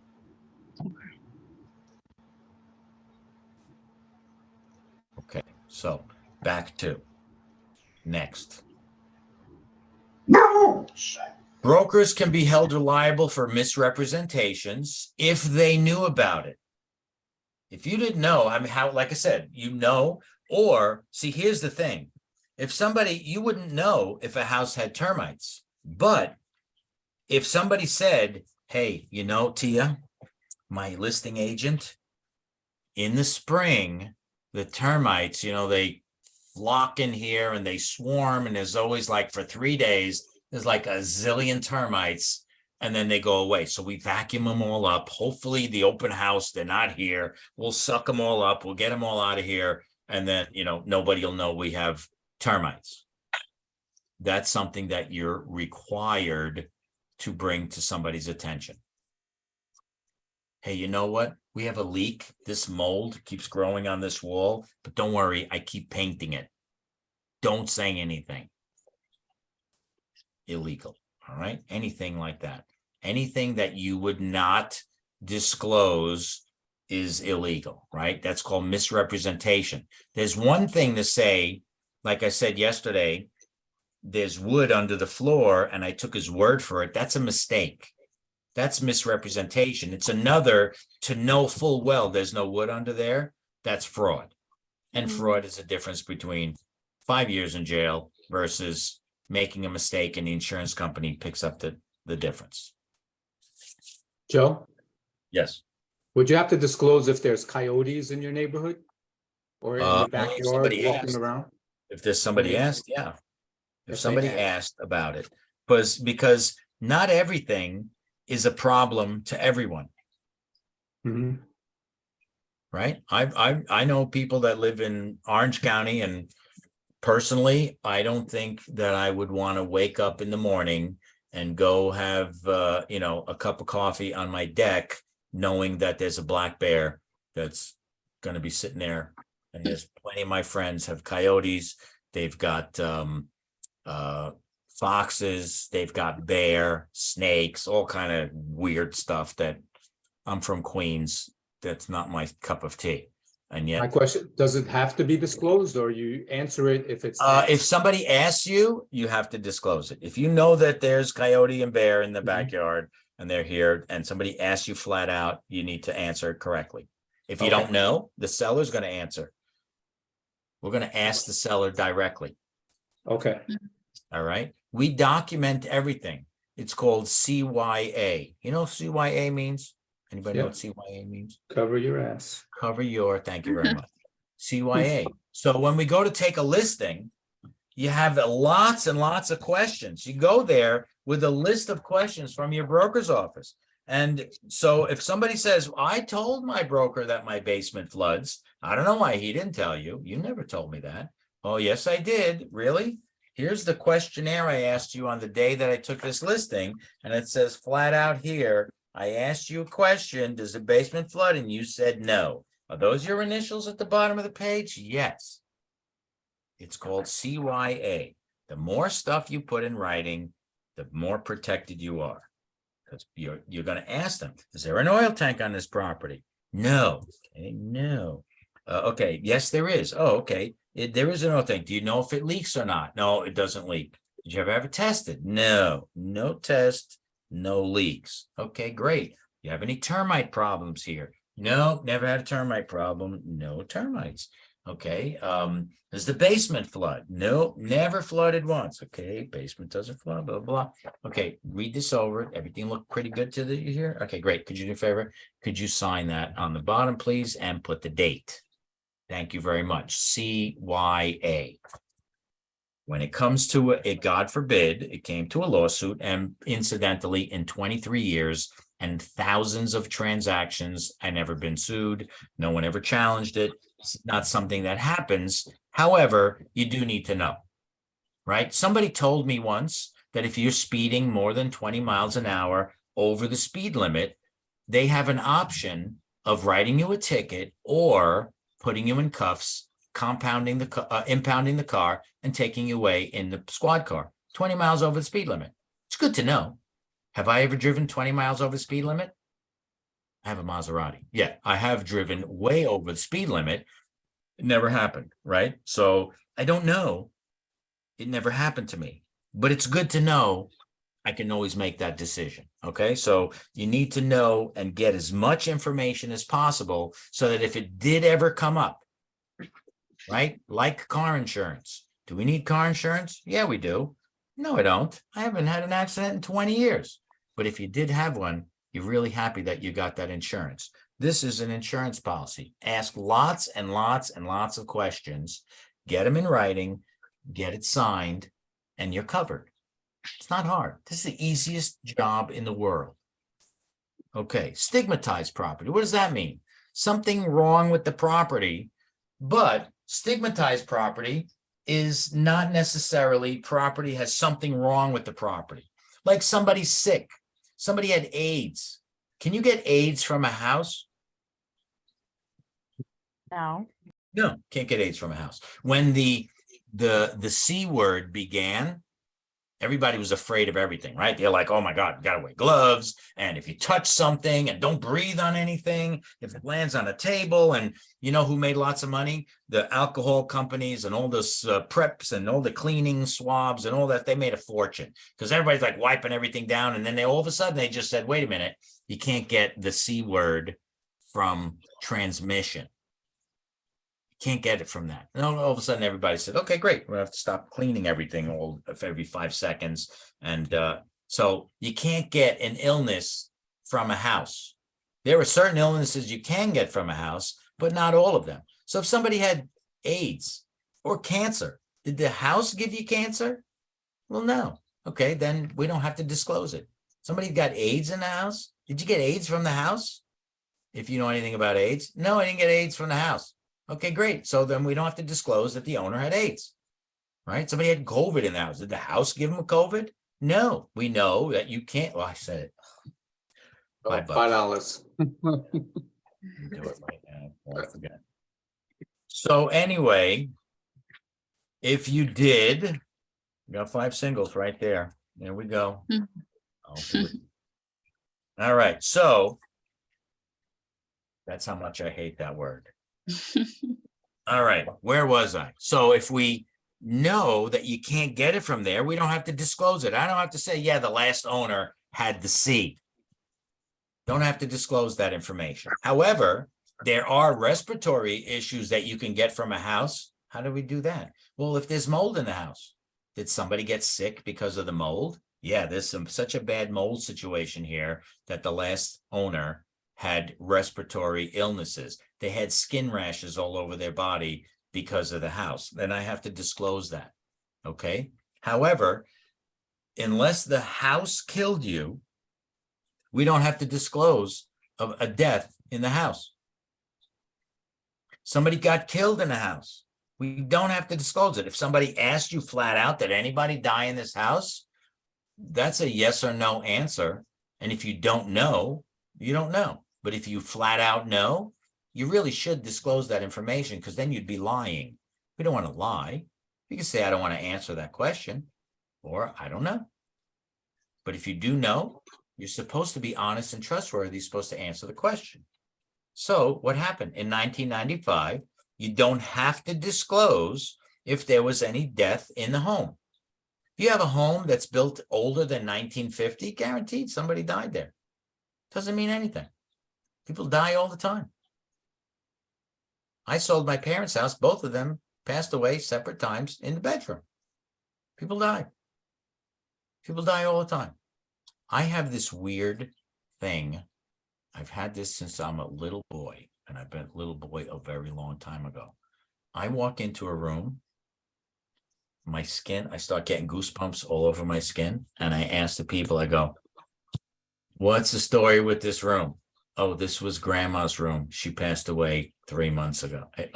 I walk into a house, I can tell when somebody died in the house. I get goosebumps all over.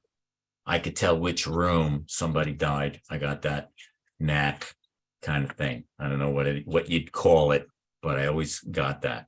So anyway, not need to disclose that information. What about haunted houses? Haunted house. That's subjective also. What is a haunted house? So half the people will think you're nuts for even suggesting it. And the ones that are totally scared to death will ask, is this house haunted? Well, since 1995, whether I know it or not, if I know it's haunted, even that, how do you know it's haunted? Some people think that's absolutely ridiculous to think about that a house is haunted. There's plenty of people out there like, I don't believe it. And there's plenty of people out there that would never buy it. If you knew or you thought it was haunted, you don't have to give that information. It's not required if it has to do with a death. Could be a homicide, could be, massive homicide. Somebody committed suicide, or there's somebody broke in and killed everybody in the house. We don't have to disclose that information. It's not something we have to volunteer. Somebody asks you flat out, if somebody died in the house and you know that they did, then you answer yes. If you don't know, you don't know. Don't have to divulge that information. Okay. How can the buyer find out though? How can the buyer find out? Mm-hmm. Well, you can end up, well, here's a story what happened. That somebody bought a house. This was one that was actually what caused that 1995 ruling. Is there was like this quadruple homicide murder, right? A suicide. It was the guy killed his whole family and then hung himself in the house. And so the house got sold at auction. A builder bought the house, gutted it, and then put it back on the market. Didn't tell anybody anything. And here's this nice lady, bought the house. She's walking her kids in a little stroller down the street, and the neighbors are looking at her and they're going, how did you buy that? Welcome to the neighborhood. How did you live in that house? And I go, what are you talking about? That house. There's like 5 people, like brutal, tragic, terrible murder in the house. And then the guy hung himself and the lady sued the builder. And it's turned out that we're not required to disclose that information. And he was found to be not guilty, did not have any relevance to the house. So there you go. Okay, next topic. Got a Open question. houses. What's that? I said I have a question. Yes, sir. Do you know who the person was who murdered his family and hung himself? The person's name? Not a clue. Oh. But there's lots of people that do that. Yeah. That happens all the time. Didn't you ever see anything like that on the news or anything? Yeah, there's People do a that wrestler all who the did that. time. Yeah. Yeah. Satan's hard at work. All right. Anyway, open houses. Next topic, open house. We're talking about agency, relationships, representation. So just imagine that we said before we can describe a house, give any kind of information out, we have to have agency disclosure forms signed. So imagine doing an open house and every single person walking in, you go, hey, by the way, I'm representing a seller in this transaction. Before you walk in the door, please sign this that I'm representing the seller. So that was even challenged in court. Everything gets challenged in court. And they ruled that at an open house, the agent listing the house can only represent the seller during an open house. You cannot represent anyone else, only the seller. So it is assumed by the consumer walking in the door that that agent is only representing the seller. Does that make sense to everybody? So you don't have to ask a buyer walking in the door, by the way, I'm representing the seller, you're unrepresented, you're a customer, sign here, please. We don't have to do that. They're assuming that we're representing the seller. Everybody understand that? So that being said, a buyer walks in and is asking questions about the house and says, hey, I'd like to put an offer in on the house. Great. You're a customer. You're not a client. You cannot be representing them during the open house. They can call you the next day, that same customer, and says, hey, by the way, I don't have an agent. Can you represent me too? Yeah, I can be a dual agent and represent you and put the offer in from, absolutely. But during the open house, you can only represent the seller. Follow me? I'm going to go one step further. Somebody walks into the house, they're a customer representing only the seller. And that customer walks in and goes, wow, this is a really nice house. But you know what? It's a little small. What else do you have? Got any other house? I'm really looking for something like with 4 bedrooms. I need like a bigger yard. This is way too small. I need at least a half an acre. Can you find me something? I can help you after 3 o'clock when this open house ends. Yeah, but I really would like some information. Don't you have a laptop over there? I would love to help you. I can't right this minute. I can take you out afterwards. I can give you all the information, but I can't help you right now. Because right now, I am representing the seller. Capiche? Everybody understand that? You're only representing a seller during an open house. We lost somebody. Everybody understand that? Any questions? Yes, we understand. No question. Great. Thank you so much. All right. There you go. Agents can only represent the seller during the open house. No agency disclosure is necessary. You cannot solicit a buyer.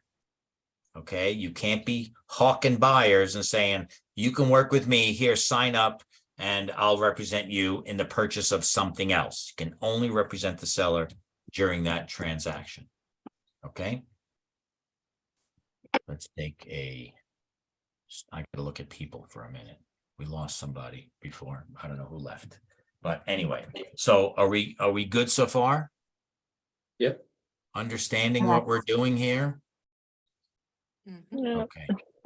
Any questions on this? There's still more topic, and it's a hard topic, and I'm going to review it again. Like I said, tomorrow. We're not done. It's only 10 to 9. I'm going to kill you. So Joe, Yes.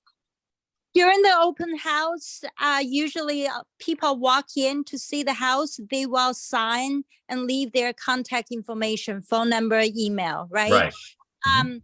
So can the listing agent, the seller's agent later on contact them and, solicit? After the open house. Oh, okay. Thank After you. the open house. During the open house, you can only represent the seller. Okay, thank you. All right. You got it. Yes, Kane. And then after the open house, when y'all have that conversation, you got to sign first, right? Correct. Now you got to sign them up Gotcha. afterwards. Afterwards, yeah. All right. But people don't want to take the chance that your live buyer is walking out the door. Maybe they go to another open house and that agent isn't following the rules and they sign them up and get them going. So people say, you know what? Screw it. I'm going to do it. I would close my open house down. I would say, oh, what a coincidence. My open house just finished. Let's talk. But not in the house. Agents have gotten in a lot of trouble because that nosy neighbor. Do you ever hear about people go, oh, it was open house? A couple of nosy neighbors came in. But you didn't know they were nosy neighbors. They told you afterwards that they were neighbors. And meanwhile, they tell the seller of the house, hey, you know what? I was here yesterday. Joe was trying to sign me up and sell me something else instead of your house. That happens all the time. They go, oh, you don't like this house? Let me take you somewhere else and sell you something else. No, you're supposed to be selling them this house. You're supposed to be telling them the benefits of this house and why they want this house. That's what a seller wants you to do. He doesn't want you to say, oh, you don't like this one? Great, let's go look at something else. Because to the agent, that means 2 times the money. I'm getting paid on this one and I got a buyer, I'm going to sell them something else. Right? It's always money drives people in a certain direction. Not a bad thing, but you just got to follow the rules. And the hard part about this industry, there are lots and lots of people that don't follow any rules. They just do whatever they want. They go rogue and do whatever they want. And half the time, they're doing really, really well. Fix the camera. And it's not cool. All right. Anyway, why don't we take another break? It's 10 to 9. It's 5 to 9, actually. So why don't we come back at we only took 1 break so far, right? So let's take another break for 15 minutes. So 8:55, 9:10. Let's come back at 9:10. And don't go to sleep. For those of you that I cannot see who you are, where you are, don't go to sleep. I'll talk to you in a few minutes. We're 10 still after here. 9. Okay. Thank you. Right. I'll be back early anyway, but 10 after 9, you could come back.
업무라고 생각했는데.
All right. We're in the home stretch. Fun question for you, Joe. Yes, sir. Will real estate agents be around in 10 years? Absolutely. Don't think AI is going to take over? You mean like robots unlocking doors and taking people into houses? Or doors unlocking themselves and letting you in? Well, people could be. people could let themselves in, right? They can get the codes themselves and let You know, themselves in. I don't know. I couldn't really answer that question. And 10 years from now, I'm 71, so I really don't care. You're still going to be doing this. You'll still keep That's the yourself first busy. thing. And secondly, they thought that iBuyers were going to be all the rage, the Carvana of real estate. And we Right. found out Carvana had to go chapter 13 because they were buying cars too expensive, selling them too cheap. People were returning them like crazy because Right. they looked at a car, it looks great. They come home, they test drive it, and they say, you got 7 days to return it. And the people go, you know what? Yeah, it looked great in pictures. I don't like this car. I'm sending it back. Mhm. And they lost a fortune. I don't know how they're still in business because they really shouldn't be. Right. They lost all their money. The Mhm. real estate world, I can't tell you how many times you look at pictures. Some of these photographers Mhm. are geniuses. Right. They are Like Picasso. artists. And you Yeah. get there and you're standing at the front door and you're looking at the pictures and you're looking at the house and go, is this even the same place? Right. My God, I think I'm lost. This is not the same house. Mhm. There's paint chips all over the place. We did a photo shoot today at 4:00. The Hmm. photographer came in. What color is the sky today? Mhm. Orange, Smoky. right? What color is the grass? Mhm. Brown. The sky's orange, the grass is brown, and the photographer came in and said, don't worry about all that stuff. The driveway will be black, the grass will be green, and the sky's going to be blue in all the pictures. Don't worry about it. Filtered. You just take care of that. Mhm. Right? And you get there and you're like, what the hell is this lawn's burnt? The paint's chipping all over the place. The Mhm. room's full of junk. This picture, there's nothing in the room. How'd they do that? Filters. People get there and they're so and also you can't detect how a house smells. People don't know how it makes them feel. They don't Mhm. know. And unfortunately, When I say unfortunately, it's just the way the real estate industry is. A lot of people gravitate to commercial real estate at some point because they get tired of the emotions. Residential real estate is emotion driven. Mhm. Commercial real estate, nobody buys a building and go, oh my God, did you see the bathroom in that building? I can't wait to go to the bathroom there every morning. I can't wait to have coffee in that coffee room. But they don't do that. They go there and they say, this is how much this building is going to earn me. I need to buy the building. I need to put my business in this size space, and they buy it. They don't look at that other stuff. But in residential real estate, people walk in there and they go, oh my God, look at that view. Look at that bathroom. That's where I want to put my makeup on every single, not me. That's where I want to put my makeup on every single morning. That's the view I want to look at every day when I wake up and have my coffee in my lap. That's what I want to look at. Mhm. It's emotion driven, this entire industry. You can't get that from pictures. You can't get that from AI. You need to see it, you need to feel it, and you need to smell it. There are some houses that reek, and it depends. I sold a house one time, very nice people in the house. I'm Italian. I like curry, but this house, the smell of curry was like, it was making me sweat. Like my clothes smelled like curry when I left there. Half the people, the majority of people came in and I go, man, this house reeks. And I was just like, I don't know what we're going to do about this. And all of a sudden this family came in there like, smells delicious in here. I can't. And then they bought the house. And like, so Wow. everybody's different, but the Yeah. majority of people walk through there like they just were like, we're going to have to like rip the sheetrock off the walls and throw everything out because that smell permeates everything. And then somebody else will walk in there and everything's fine. So it's just, you really can't tell. Yeah. And I don't think that the Carvana of real estate, because they have iBuyers. There's iBuyers right now. Zillow started to buy homes, sight unseen. They're buying, offer you homes. There's Right. another iBuyer, whatever online. They say, just don't bother listing your house. We'll sell it. We'll buy it from you. And they take Didn't your that house, and they fail? buy it, and they put it back on the market. But they got stuck. Zillow stopped doing it. They Yeah. were doing it for a while and they ended up with all this inventory that they Losing couldn't get money. rid of, that they overpaid for. Yeah, they It lost looked money. great online. And they were Mhm. buying it based on the records at the building department, the Right. records at the county clerk, and a few pictures that they sent them, and they were buying these houses. So What is this? basically What is this forfeited one? What is this one key that I see on Zillow? Then I see one key. What does that? What is that? One Key is the name of our multiple listing service. Oh, that's what it is. Yeah, Okay. that's our MLS. Gotcha. So yeah, I personally don't believe, I think it's a Mhm. business that is there, is it will it change? It will change, Mhm. but the need for the realtor is still They'll going to still be. be there. Yeah, Yeah. I agree. I They agree. made it a lot more difficult for realtors. I mean, the rules Mhm. change like every day. Hmm. You're violating some rule at some point every day. Wow. But yeah, there's just so many rules. They just keep changing rules like every other month. There's new Mhm. rules. And you just get a violation notice. Like, what the hell was that? Oh, that's illegal. Oh yeah, it's been illegal for like since June, right? I'm like, Wow. okay. It's June now. So it's June 1st. There's like new rules. There's always, they're just throwing them at you. They send you like a little memo, and then then they send out fines for like every. Wow. So you got, for running an office, Yes, very stay on top of it. difficult. Yeah. Very, very difficult because you got to make sure everybody's compliant for everything. Wow. All right. Well, yeah, it's a lot of fun. Tomorrow, hopefully we're not here again tomorrow. I like to be live, but I don't know how the school's going to be. And I'm going to have to reach out to everybody because the people that weren't here, this is a topic you can't miss. Could you imagine if you weren't here tonight, the amount of stuff that we covered today? Natasha, could you 100%. imagine if you weren't here tonight? Paulina, Roseanne, Yeah. could you imagine if you weren't here tonight and you missed this class And we just went to the next topic and like, oh my God, I don't know, what is he talking about? So I'm going to cover a lot of this stuff again tomorrow, regardless of whether we're here or live before I get into the next chapter, because it's really important. Even if we don't, even if we have to bump everything and all the other topics, I can fit the other material in somewhere else. But this is like really important stuff to cover. All right, so let me just go back. Any questions so far? All right, so let's go back to where we were. View slideshow. All right, so compensation, that's money.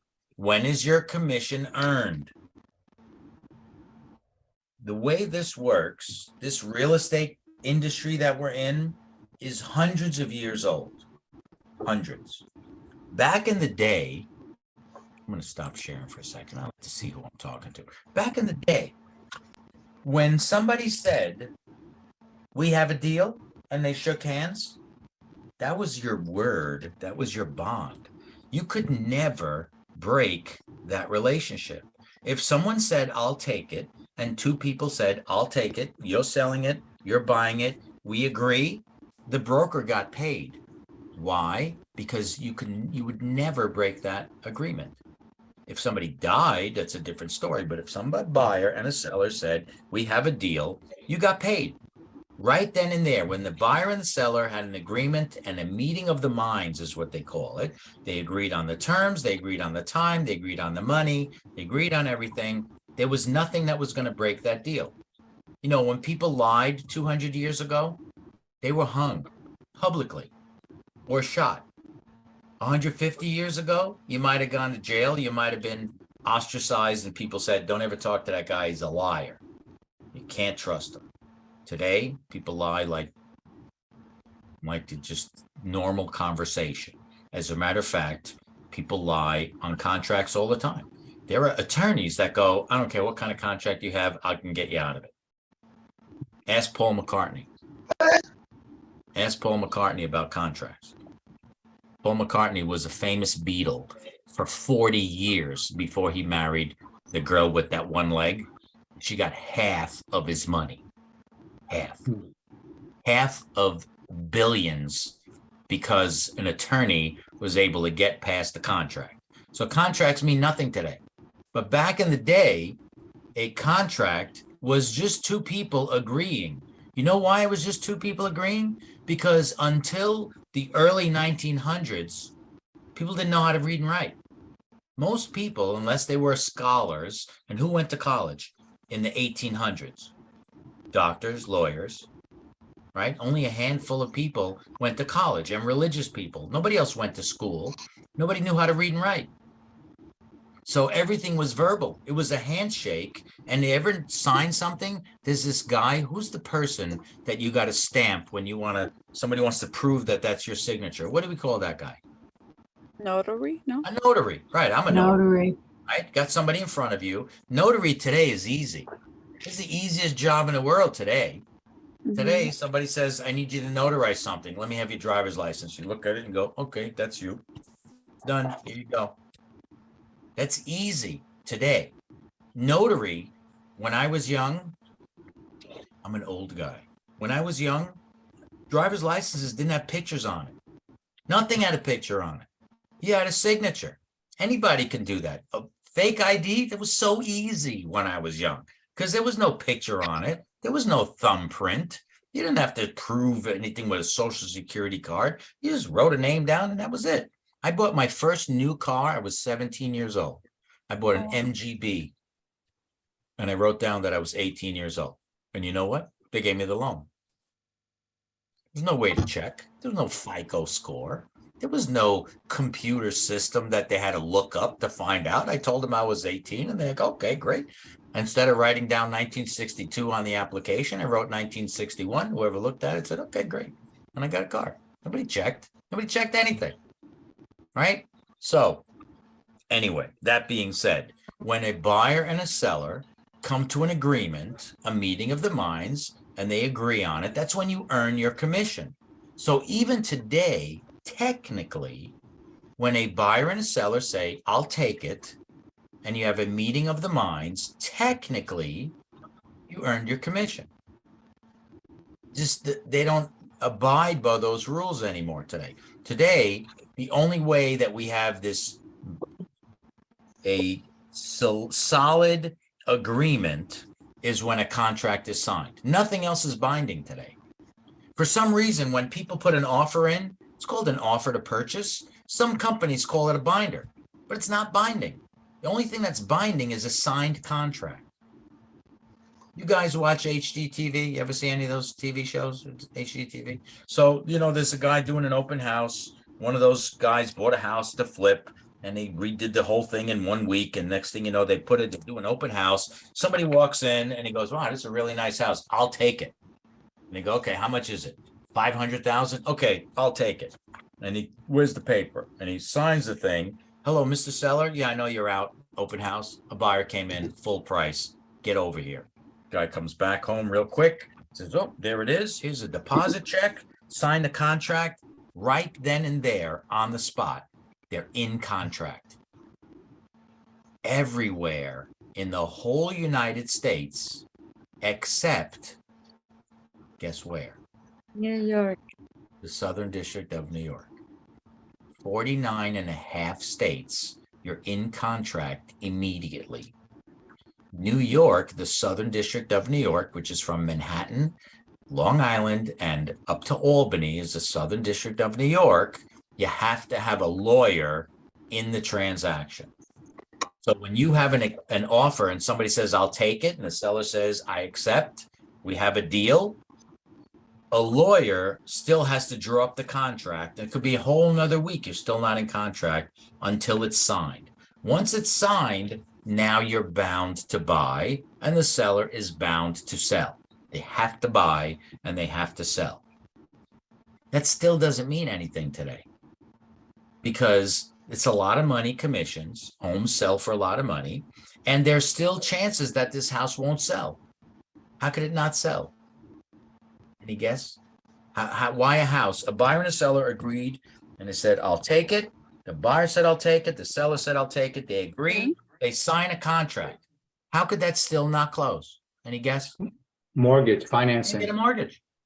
Can't get a mortgage. So here they go. All right, you guys agreed, Roseanne and Joe, you guys signed a contract. I earned my commission. You guys have a meeting of the mind. Pay me my $30,000 commission. And then Roseanne can't get a mortgage. So until you actually close, even though technically I earned my commission, until it closes, there's no money. You don't get paid. Technically. Does everybody understand I have that? a question. I Yes. have a question. So before you actually during the closing process, how long is the closing procedure? Like 3 months? Usually about 90 days from the time you have an accepted offer. Okay, and you cannot remove the sign that's in front until it's closed, right? Or you can? Sign is just a sign. You take it Oh, down. really? Yeah. I thought because I was looking at a house and I went obviously through Zillow, but the house is no longer there. However, the sign is still there. So in Zillow, it never said that it was under contract. So I was kind of Right. confused. Right. Zillow is very misleading. Zillow is Okay. incorrect 47% of the time. Okay. It's statistically Zillow. You know why they're incorrect? And most of the houses are not taken off the market on Zillow? Because Zillow needs the phone to ring. Because the Zillow sells you and charges you money, you personally. Let's say you bought a zip code. So you bought a zip code in Yonkers 10710, and you bought a zip code there. They need your phone to ring in order to keep collecting money from you. So if they took homes off the market the minute that they were sold, the phone stops ringing. So they leave it on there. So somebody calls up and go, hi, Natasha. Yeah, I'm calling about 125 Cherry Street in 10710 neighborhood. And you go, that house is gone. What do you mean it's gone? Yeah, well, it's sold like a month ago. Oh, no kidding. It's on Zillow. It says it's live. Well, it's not, but I can show you something else. That's the whole point, right? All right. Okay. So we got this meeting of the minds thing. Let me get back over there on compensation. Excuse me? Yes, sir. So about you said New York State is the only state that what? No, I the didn't Southern District of New York, The Southern sa- not District the of whole New York. state. If you're in Albany or in Buffalo or anything above Albany, you can do the whole transaction without an attorney. The broker does the whole deal. Okay. In the Southern District of New York, we have to have a lawyer. It is illegal for me in the Southern District of New York to put together a deal, get a Bloomberg contract, give it to my seller, give it to my buyer, and me do it. In the Southern District of New York, I would be practicing law without a law degree. Everywhere else in the country, that's how you do it. Got it? You know why? Because every lawyer on the planet is in New York, Southern District of New York. That's why. That's the reason. Like a nest of termites. All right. So we have a ready, willing, and able buyer. We have a meeting of the minds. So you don't get paid until it closes. But if you have an accepted offer, a buyer says, I'll take it, and the seller says, I'll take it, and they agree, and the seller says, you know what? I don't think I want to sell my house anymore. He still owes you the commission. I brought you a ready, willing, and able buyer who's ready to buy the house. He's ready to buy it, and you change your mind, you owe me my commission.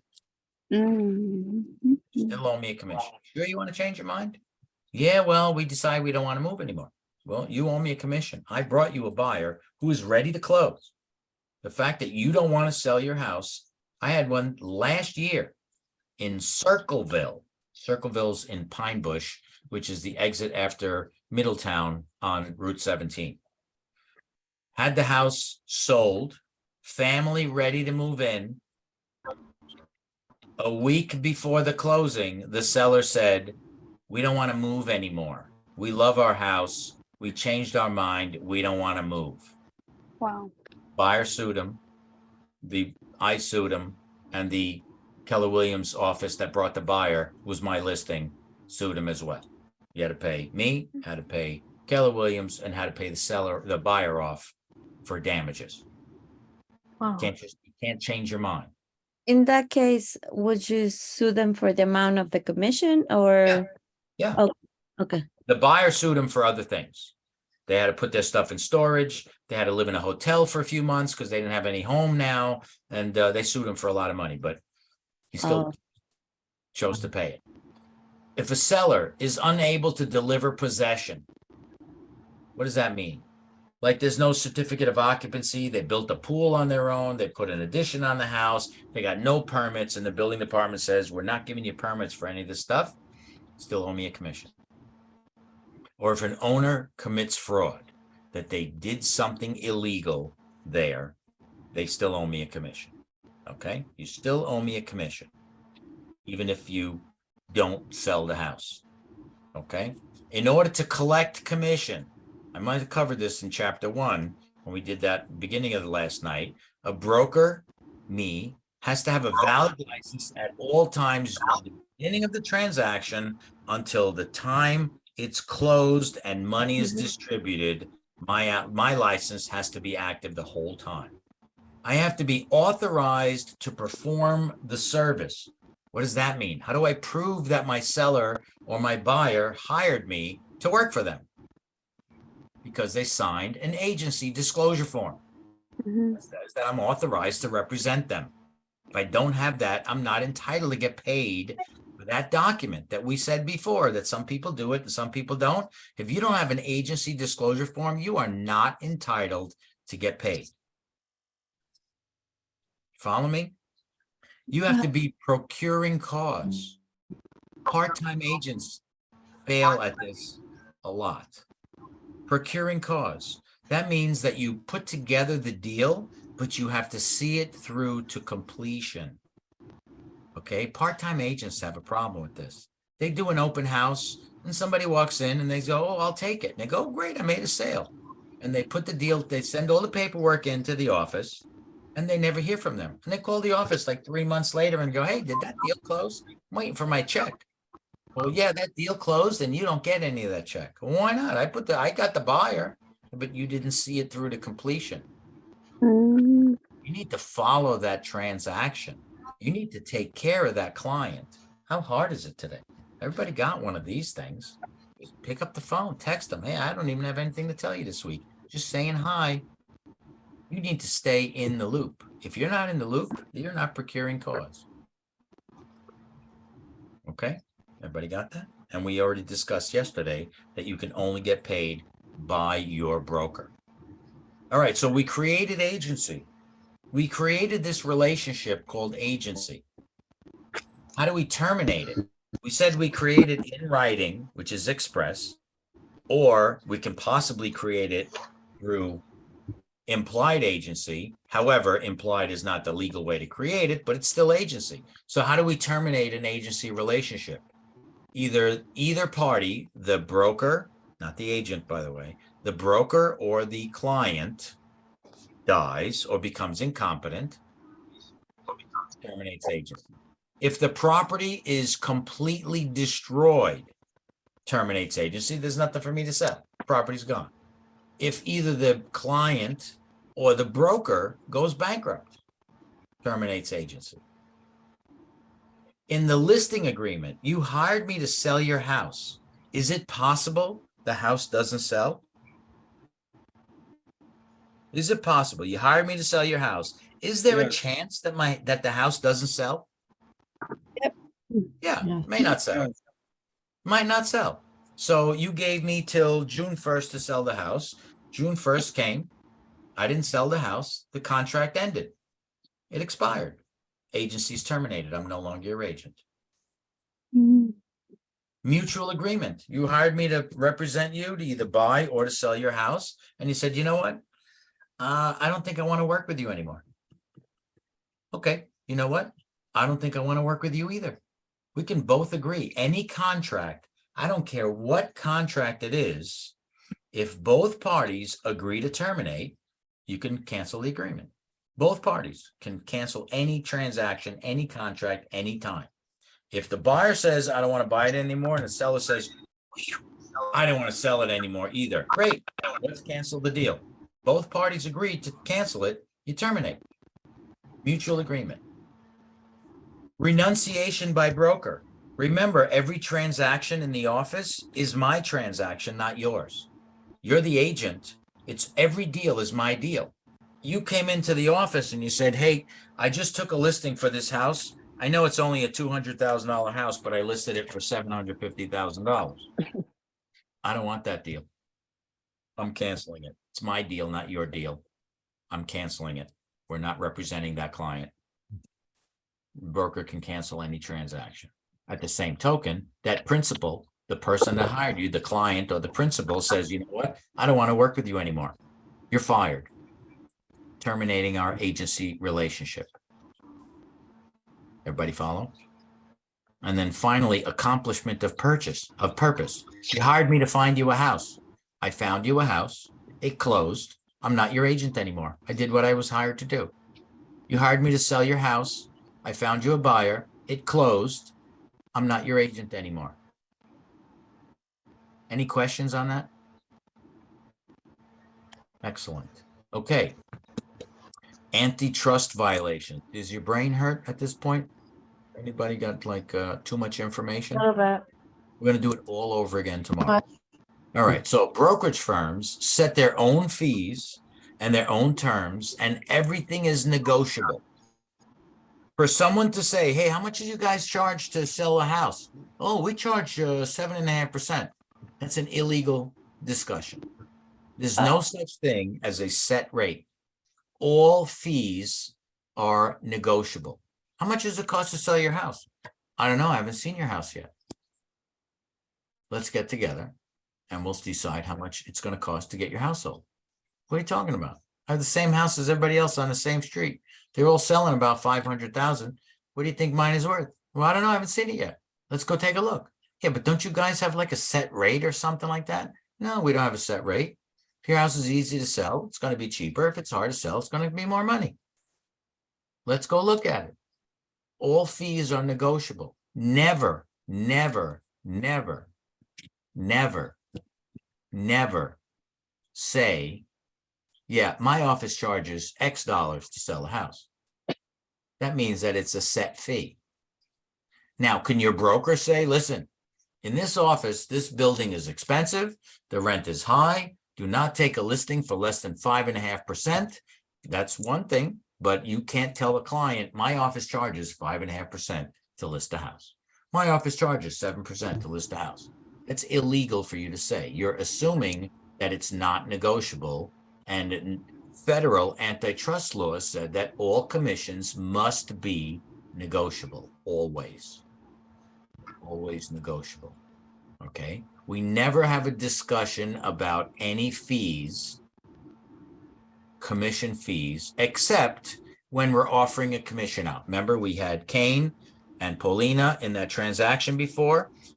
Paulina needs to know how much money she's getting paid if she brings a buyer, but we don't have to know or get to know how much Kane charged Aunt Shirley. Follow? So when does that get discussed, Joe? When does that get discussed? At a listing appointment. By the listing appointment. At the listing Oh, appointment. when you're going through all the list of everything. And you're going to meet with Aunt Shirley, and Aunt Shirley says, Kane, how much are you going to charge me to get my house sold? Well, Aunt Shirley, my office has depending on this house, we usually start at about $35,000. I'm making up numbers right now. About $35,000, and Aunt Shirley says, well, I don't want to pay $35,000. I'll try and sell it myself. Well, you don't have to do that. Let me see if we can make an arrangement. Hello, broker. Yeah, I'm at my Aunt Shirley's house. Oh, it's your Aunt Shirley. Oh, okay. You could give her like the family and friends discount. You know what? Charge her 20 grand flat rate. It's negotiable. Everything's negotiable. To assume that this is the number, sorry, we don't budge. There's no negotiating. This is our commission, period. That's illegal. Got it? You can try and hold out for a fee and just say, look, you know what? This house is going to be hard to sell. I need this much money. I have to pay. I got this. I got that. I want 6%, 7%, 8%, whatever it is. And you want to hold out for that and say, if I don't get this number, I'm sorry. I'm sorry. I can't sell your house. That's the way I work. And that's fine. But you cannot assume that it is a standard set rate for the industry. Hey, you know, how much is what's it cost in Westchester to get a house sold? What do they charge? I don't know. I know my office charges, but I don't know what the other companies. You mean they all charge the same thing? Well, hell no. They don't charge the same thing. Should never discuss commissions and fees with anyone outside the office. Okay? Very important. As a matter of fact, two agents from two different companies sitting in a diner. They're friends. They used to work together. They work in different companies. They're friends. They meet every now and then, and they're sitting in a coffee shop, and they go, hey, my broker says we have to list homes at 6.5%. What do you guys charge? You're supposed to get up and walk out. You're not supposed to have that conversation. Got it? In your own office, when you're having a conversation and said, I missed the meeting today. How much did Joe say we have to charge commissions inside the office? That's what we charge for commissions. That's totally fine. But to discuss what we charge and I should be calling up Keller Williams and go, how much are you guys charging over there? Hey, how much are you guys charging over there? That's illegal. It's called price fixing. All right. So this federal antitrust laws came out. Look at the dates on these things. The Sherman Act and the Clayton Act, 1890 and 1914. These are companies, people trying to start businesses, and there were unfair practices coming out, like the Rockefellers trying to put everybody else out of business. So the federal government actually represented the people back then, unlike today, and they came up with these antitrust laws, these monopolies or restraint of trade, antitrust laws.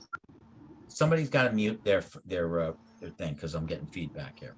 So antitrust laws prevented monopolies. You know what monopolies are? It's not a board game. A monopoly. That's like one company is the only company out there that sells cable. Like there's nobody else except for Optimum. That's a monopoly. You can't get anybody else. So the government came in. There was only one phone company at one point in New York, was called Bell Telephone. One phone company. Didn't matter what phone you wanted, you had to get Bell Telephone. You couldn't use anybody else. And the government came in and said, you can't have only one company. We're going to break them up into a bunch of small companies so consumers have choices and they can have competition for prices. When there's only one guy, you can charge whatever you want. There's also preventing people from doing business. I came up with a better system for selling real estate. You can't have other real estate companies going, oh, we got to get rid of Joe. He does business way better than everybody else. It's going to put us out of business. We need to get rid of him. That's a restraint of trade. These things are harmful to businesses and they block free enterprise, businesses from competing. Okay, so in the real estate world, there are 4 antitrust violations that occur. Okay, number 1, price fixing. Hey, let's all charge 7% commission. Hello, every real estate office, let's get together. Everybody charge the same amount. We'll all make money. There's no discount brokers. We're all going to charge 7%. That's the rules across the board. That is a federal crime.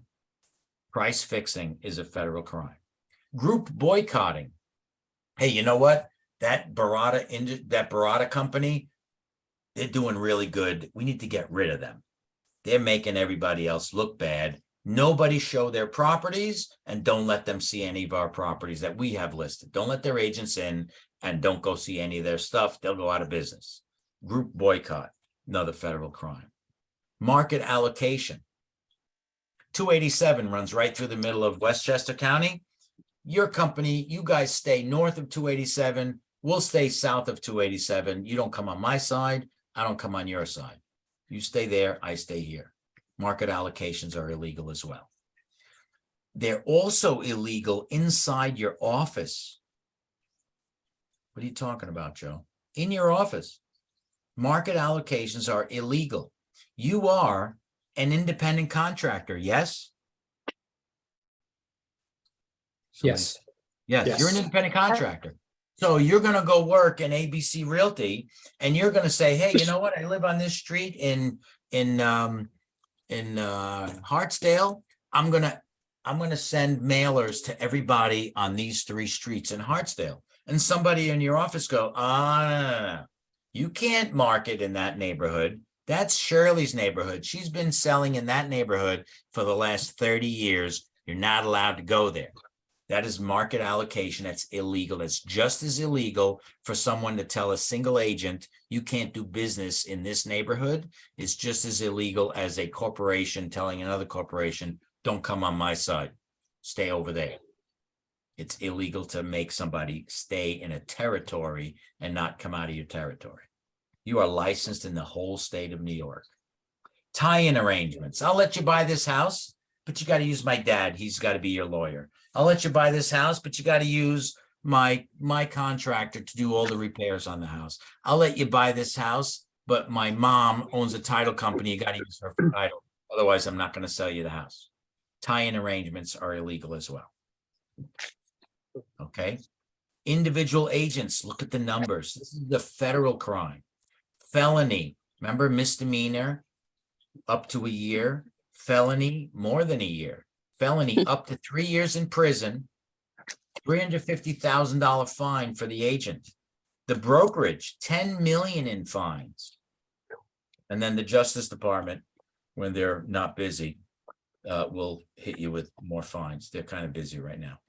All right, we're wrapping up now. What type of agent, pay attention now, is a real estate licensee considered in a broker-seller relationship? Broker-seller. How many people are we representing in a broker-seller relationship? How many? Special agent. Well, agent. A broker-seller relationship. The broker representing the seller. How many transactions is that? One. One. So which one of those? General is- agent. Which one? General.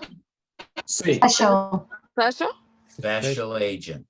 Oh, I thought it was general. One transaction. Broker representing a seller is one transaction. Remember, special agent, one job. Mhm. Howard walks through a home listed by Owens Agency during an open house.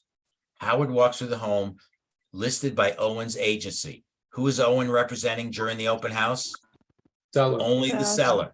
Yeah, yeah. So, Howard and Owen chat about the features of the house. Is he allowed to tell him about the house? Yeah. He's describing it for the buyer, for this potential customer. He's describing the house. Howard seems to be interested. The next day he calls Owen and he says, I want to make an offer on the house. What kind of relationship do Howard and Owen have? B. Owen's What a letter? customer. D. B. Be like Dave or be like boy? He Be like like Dave. Be like Dave. Right. He's a customer. He's only a customer. Unless he says, I need you to represent me. He's just a customer. What is another word for principal? Client. Client. Good job. Anne is a broker. Her licensee, Mark, gets a listing agreement from a seller. What is Anne's relationship to the seller? Tricky. Mark. First of all, Anne is the broker. Mark gets a listing. Mark is her licensee. So according to the law, who is Mark? Realtor. The realtor. Mark is actually Anne. Agent. Mark is Anne. So the Anne is seller's the broker. Mark is one of her agents. So according to the law, Mark is really Anne. Oh yeah, because he Mark belongs. represents Anne. Mark is not Mark. Mark is Anne, right? sellers. Everybody understand that? Yes. Anne is the broker. Mark is one of her agents. The law doesn't see Mark as the broker. Anne is the broker. Mark is just one of her little people that are out there doing her work. Got it? So she's a So broker's agent. Anne, the listing that Mark just took is Anne's listing. Does everybody understand that? yes. Mark took the listing, but Mark's not the broker. Anne is the broker. All the transactions in the office belong to Anne. Remember, we were live yesterday. Glory days. We were live yesterday. And I said, you're taking you're all my agents in the office. Everybody in that classroom work for me. You're my agents. I'm the broker. Think who was in the front row? It was Jessica was right in front of me. And I said, Jessica, you're selling your mom's house. That's not your listing. That's my listing. But it's my mom. Yeah, but it's my listing, not yours. And then on the other side of me was Dominic. And I said, Dominic's taking his mom shopping to buy a house. That's not his client. It's my client. All the buyers and all the sellers of all my agents belong to me. Everybody understand that, right? Yeah. They're all mine. So if Mark took a listing, it's not his listing, it's Anne's listing. You got that? Yes. Yeah. Because Mark works for Anne. Anne is the broker. So every client that Mark has, they're not his clients, they're Anne's clients. He's just handling them for Anne. Who is the broker's agent? So, no. No. No, wait, she has no relationship with the seller? Anne is the broker. Mark takes a listing from a seller. That means Mark signed a listing agreement and the seller says, Mark, you can sell my house for me. Right? Who's the seller's agent? I don't know. Mark, go ahead and sell my house for me. Mark is the agreement from the seller is not between the seller and Mark. The agreement is between the seller and Anne, correct? Banana broker. So that makes Anne Seller's agent. the seller's agent. Got it? Anne is the seller's agent. Oh, What is an agent? An agent is a representative, right? Agent is a legal representative. Agency is the relationship that they have. And what is We're going to do the whole class over again tomorrow. Don't worry about it. How long does an agent keep confidential information? 3 years. D. Confidential information? No. Forever. Oh, forever. Forever. Never ends. Mhm. Okay, an agent owes all of these duties to a customer except, let's Obedience. do CC load. Care, confidentiality, loyalty, obedience, accountability, and disclosure. So disclosure, they owe. Obedience, they owe. So fair dealing, except fair An dealing. agent owes all of these duties to a customer except. Honest. I mean, they are supposed to be honest. Which one do they not owe a customer? B. Not the client. Which one? B. Which one of those is a CC load? Care, confidentiality, loyalty, obedience, accountability. It's obedience. Obedience belongs to a client, not a customer. Mm. Remember that? Disclosure of material facts. Remember latent defects? If there's a defect, we have to disclose that. So with only one we owe to a client, to a customer, we owe that to the customer. We don't owe them obedience. Obedience is for a client. But I quoted something that you said do what the customer asks. Right? Obedience. No, do what the client asks, not what the customer asks. So but that's why I put in parent. It was quoted. It was quoted. I'm supposed to do what the customer says?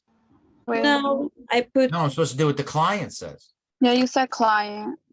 client. Okay. Yeah. You do what the client tells you. That's what obedience is, not what the customer says. In a dual agency relationship, dual agency, that means I represent the buyer and the seller at the same time. Which one do we give up? Any clue? Take a guess. If I'm representing the buyer and the seller at the same time, which one do you think might be that you'd give up if you were the client, both the buyer client and the seller client? Which one do you give up if you're working with one agent? Buyer. Loyalty. Undivided loyalty. I can't give undivided loyalty if I represent both of them. If I give undivided loyalty to one, then I'm not representing them correctly. So when there's two clients and one agent, the clients lose undivided loyalty in a dual agency situation. We'll go over that again tomorrow too, so just so you feel more comfortable. Agency coupled with interest. What is that? Anybody know what agency coupled with interest is? It was the beginning of the chapter. When you're buying or selling When or you buy- renting for yourself, Yeah. right? Mhm. So what did we say? If you're buying, selling, or renting for yourself, agency coupled with interest can do any of those following things except Except revoke. be revoked. Right? You can't take yourself out of the transaction. You're always the client or principal, and you're always the agent. You can't separate yourself.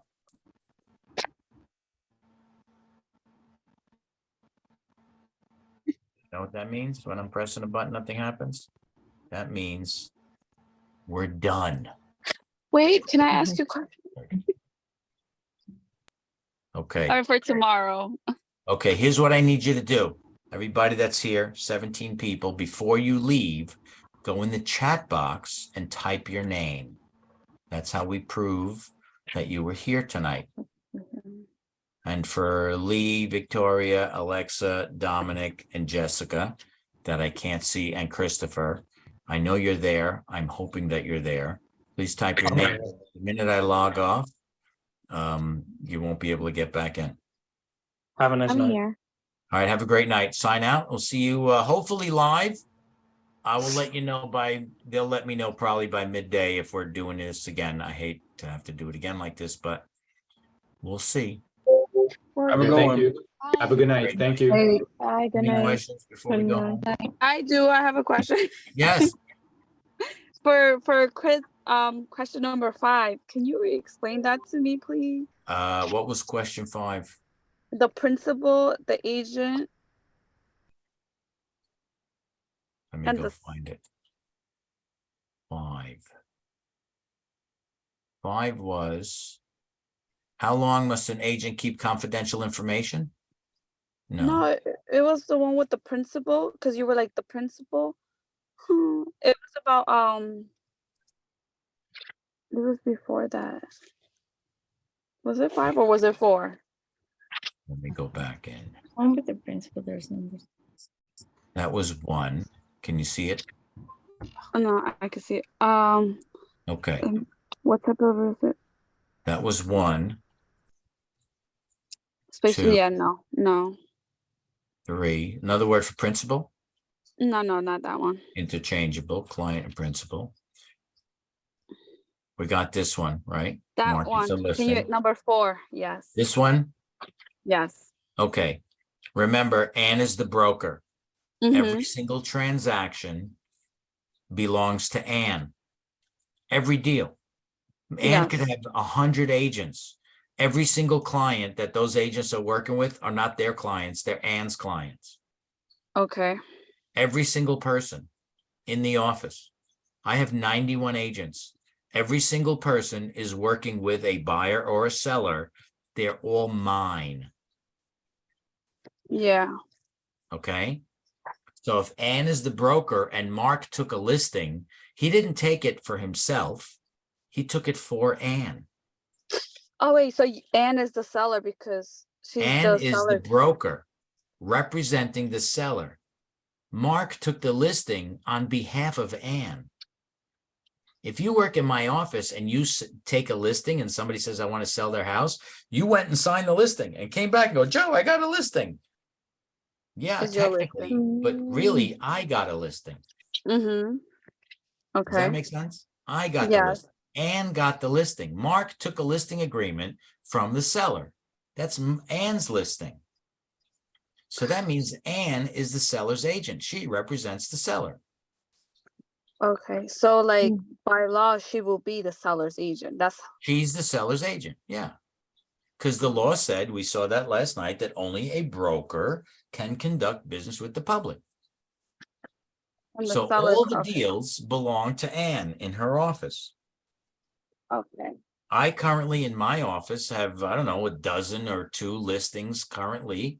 And there's, got to be 30 buyers out there shopping with my agents right now or more that are shopping with my agents. All those buyers don't belong to my agents. They're all my buyers.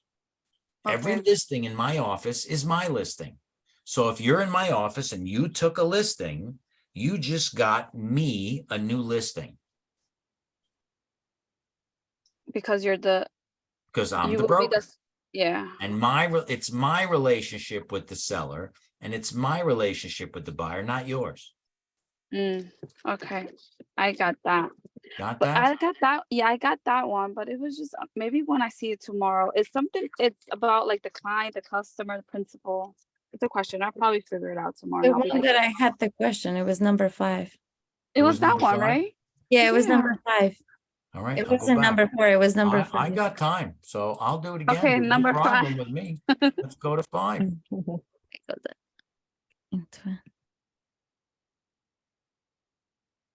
I think it was number 5. That one, no. No, it wasn't. Let me Or- see. Alone must be an agent confident. That one we said No, never ends. no. That's not it. So was It's it the 3? one, it was number 6, the one with the obedience. No. Okay. Yeah. No, Obedience. it's number 6, disclosure. See, a lot of the questions Yeah, have it accept. was the one with the obedience because of the accept part. And then All I right, said, so oh, the client, and we then said somebody we owe a customer fair and honest dealing, and we have to tell them about any latent defects, any material facts. That's what we owe a customer. Honesty is fair and honest. They split fair and honest and made it into 2 things. We owe obedience. That's part of CC load: care, confidentiality, loyalty, obedience. Obedience belongs to a client, not a customer. So the CC load is for the client. It's for the CC load. client, right? And we Yeah. said Okay. for the customer, we owe them fair and honest dealing. And if we know there's something wrong with the house, we got to tell them. Remember, we got to be honest about the house. So we're fair and honest. and we have to disclose any material facts, any defects with the property. Obedience belongs to a client. So an agent owes duties to a customer, except they don't owe them obedience. Because they're not the client. Because it's not my client. My client gets obedience. The customer can't say, I want you to go to the building department to find out all this information. Go scratch. I'm not doing it. My client says, go to the building department, find me everything. Now, if it's my buyer client and my buyer client says, go to the building department and find out as much as you can about that property, then I got to do it. But my customer, no, don't have to do that. You want that information? You're a customer. You find out. Got it? Yeah. But tomorrow will be the question. I hope we're going to do the whole thing over again tomorrow, but it's not going to take 4 hours because we've already reviewed it. For the people who weren't here, I'm going to have the entire chapter. We'll wrap up in less than an hour so we can get to the rest of the material, but at least we'll cover it again. Okay, yeah, because. And hopefully we're not stuck here. I hate this. Oh yeah, I was going to ask that. You want to see how much I hate it? I ate a whole bag of Tates sitting here. Oh my God. Like one of these, and I hate the whole bag sitting here. My wife doesn't even know I grabbed it. I snuck it out of the kitchen before. That's what happens when I sit. I just eat. I hate eating. I like to just move around and move. But anyway, all right, folks. Okay. So Hasta tomorrow, mañana. what time will we know that we don't have to attend? As soon as possible. I mean, they're talking about canceling stuff all morning. I don't know. It's not changing my day one bit. I'm going to the office regular day tomorrow. And if nobody's there, great. If they're there, great. If the college says we're still closed, whatever, then we'll do this again. I know you said you're gonna do a group chat, even though I didn't get the message. I don't know if you did it through WhatsApp. You know what I'm gonna do? I'm gonna try and reach out to everybody to do a WhatsApp, because WhatsApp everybody gets. Yeah, but I don't have a WhatsApp under my number. I have it. Don't have a WhatsApp. I do, but it's in a different area code, my country's area code. But do you still get the message? No, Then you don't because have my a WhatsApp. WhatsApp is in my country's area code. Okay, so forget that one. But All I right. do get it through I have all the messages through email. Check your emails as well from the school. Okay. Because Yeah, I'm I'll gonna make it send it easier. out. I'm gonna do it Okay. every way I can so that everybody knows. But just if you're not going to the college and the school sends you a message that they're closed, you guys have the link. It's gonna be the same link. Oh, I'll shoot you a message if anything. Great. Have a Okay. wonderful evening, everybody. Thank you. Thank Uh, you. And, Have a great night. Good Anything night. else? Good night. Have a great night.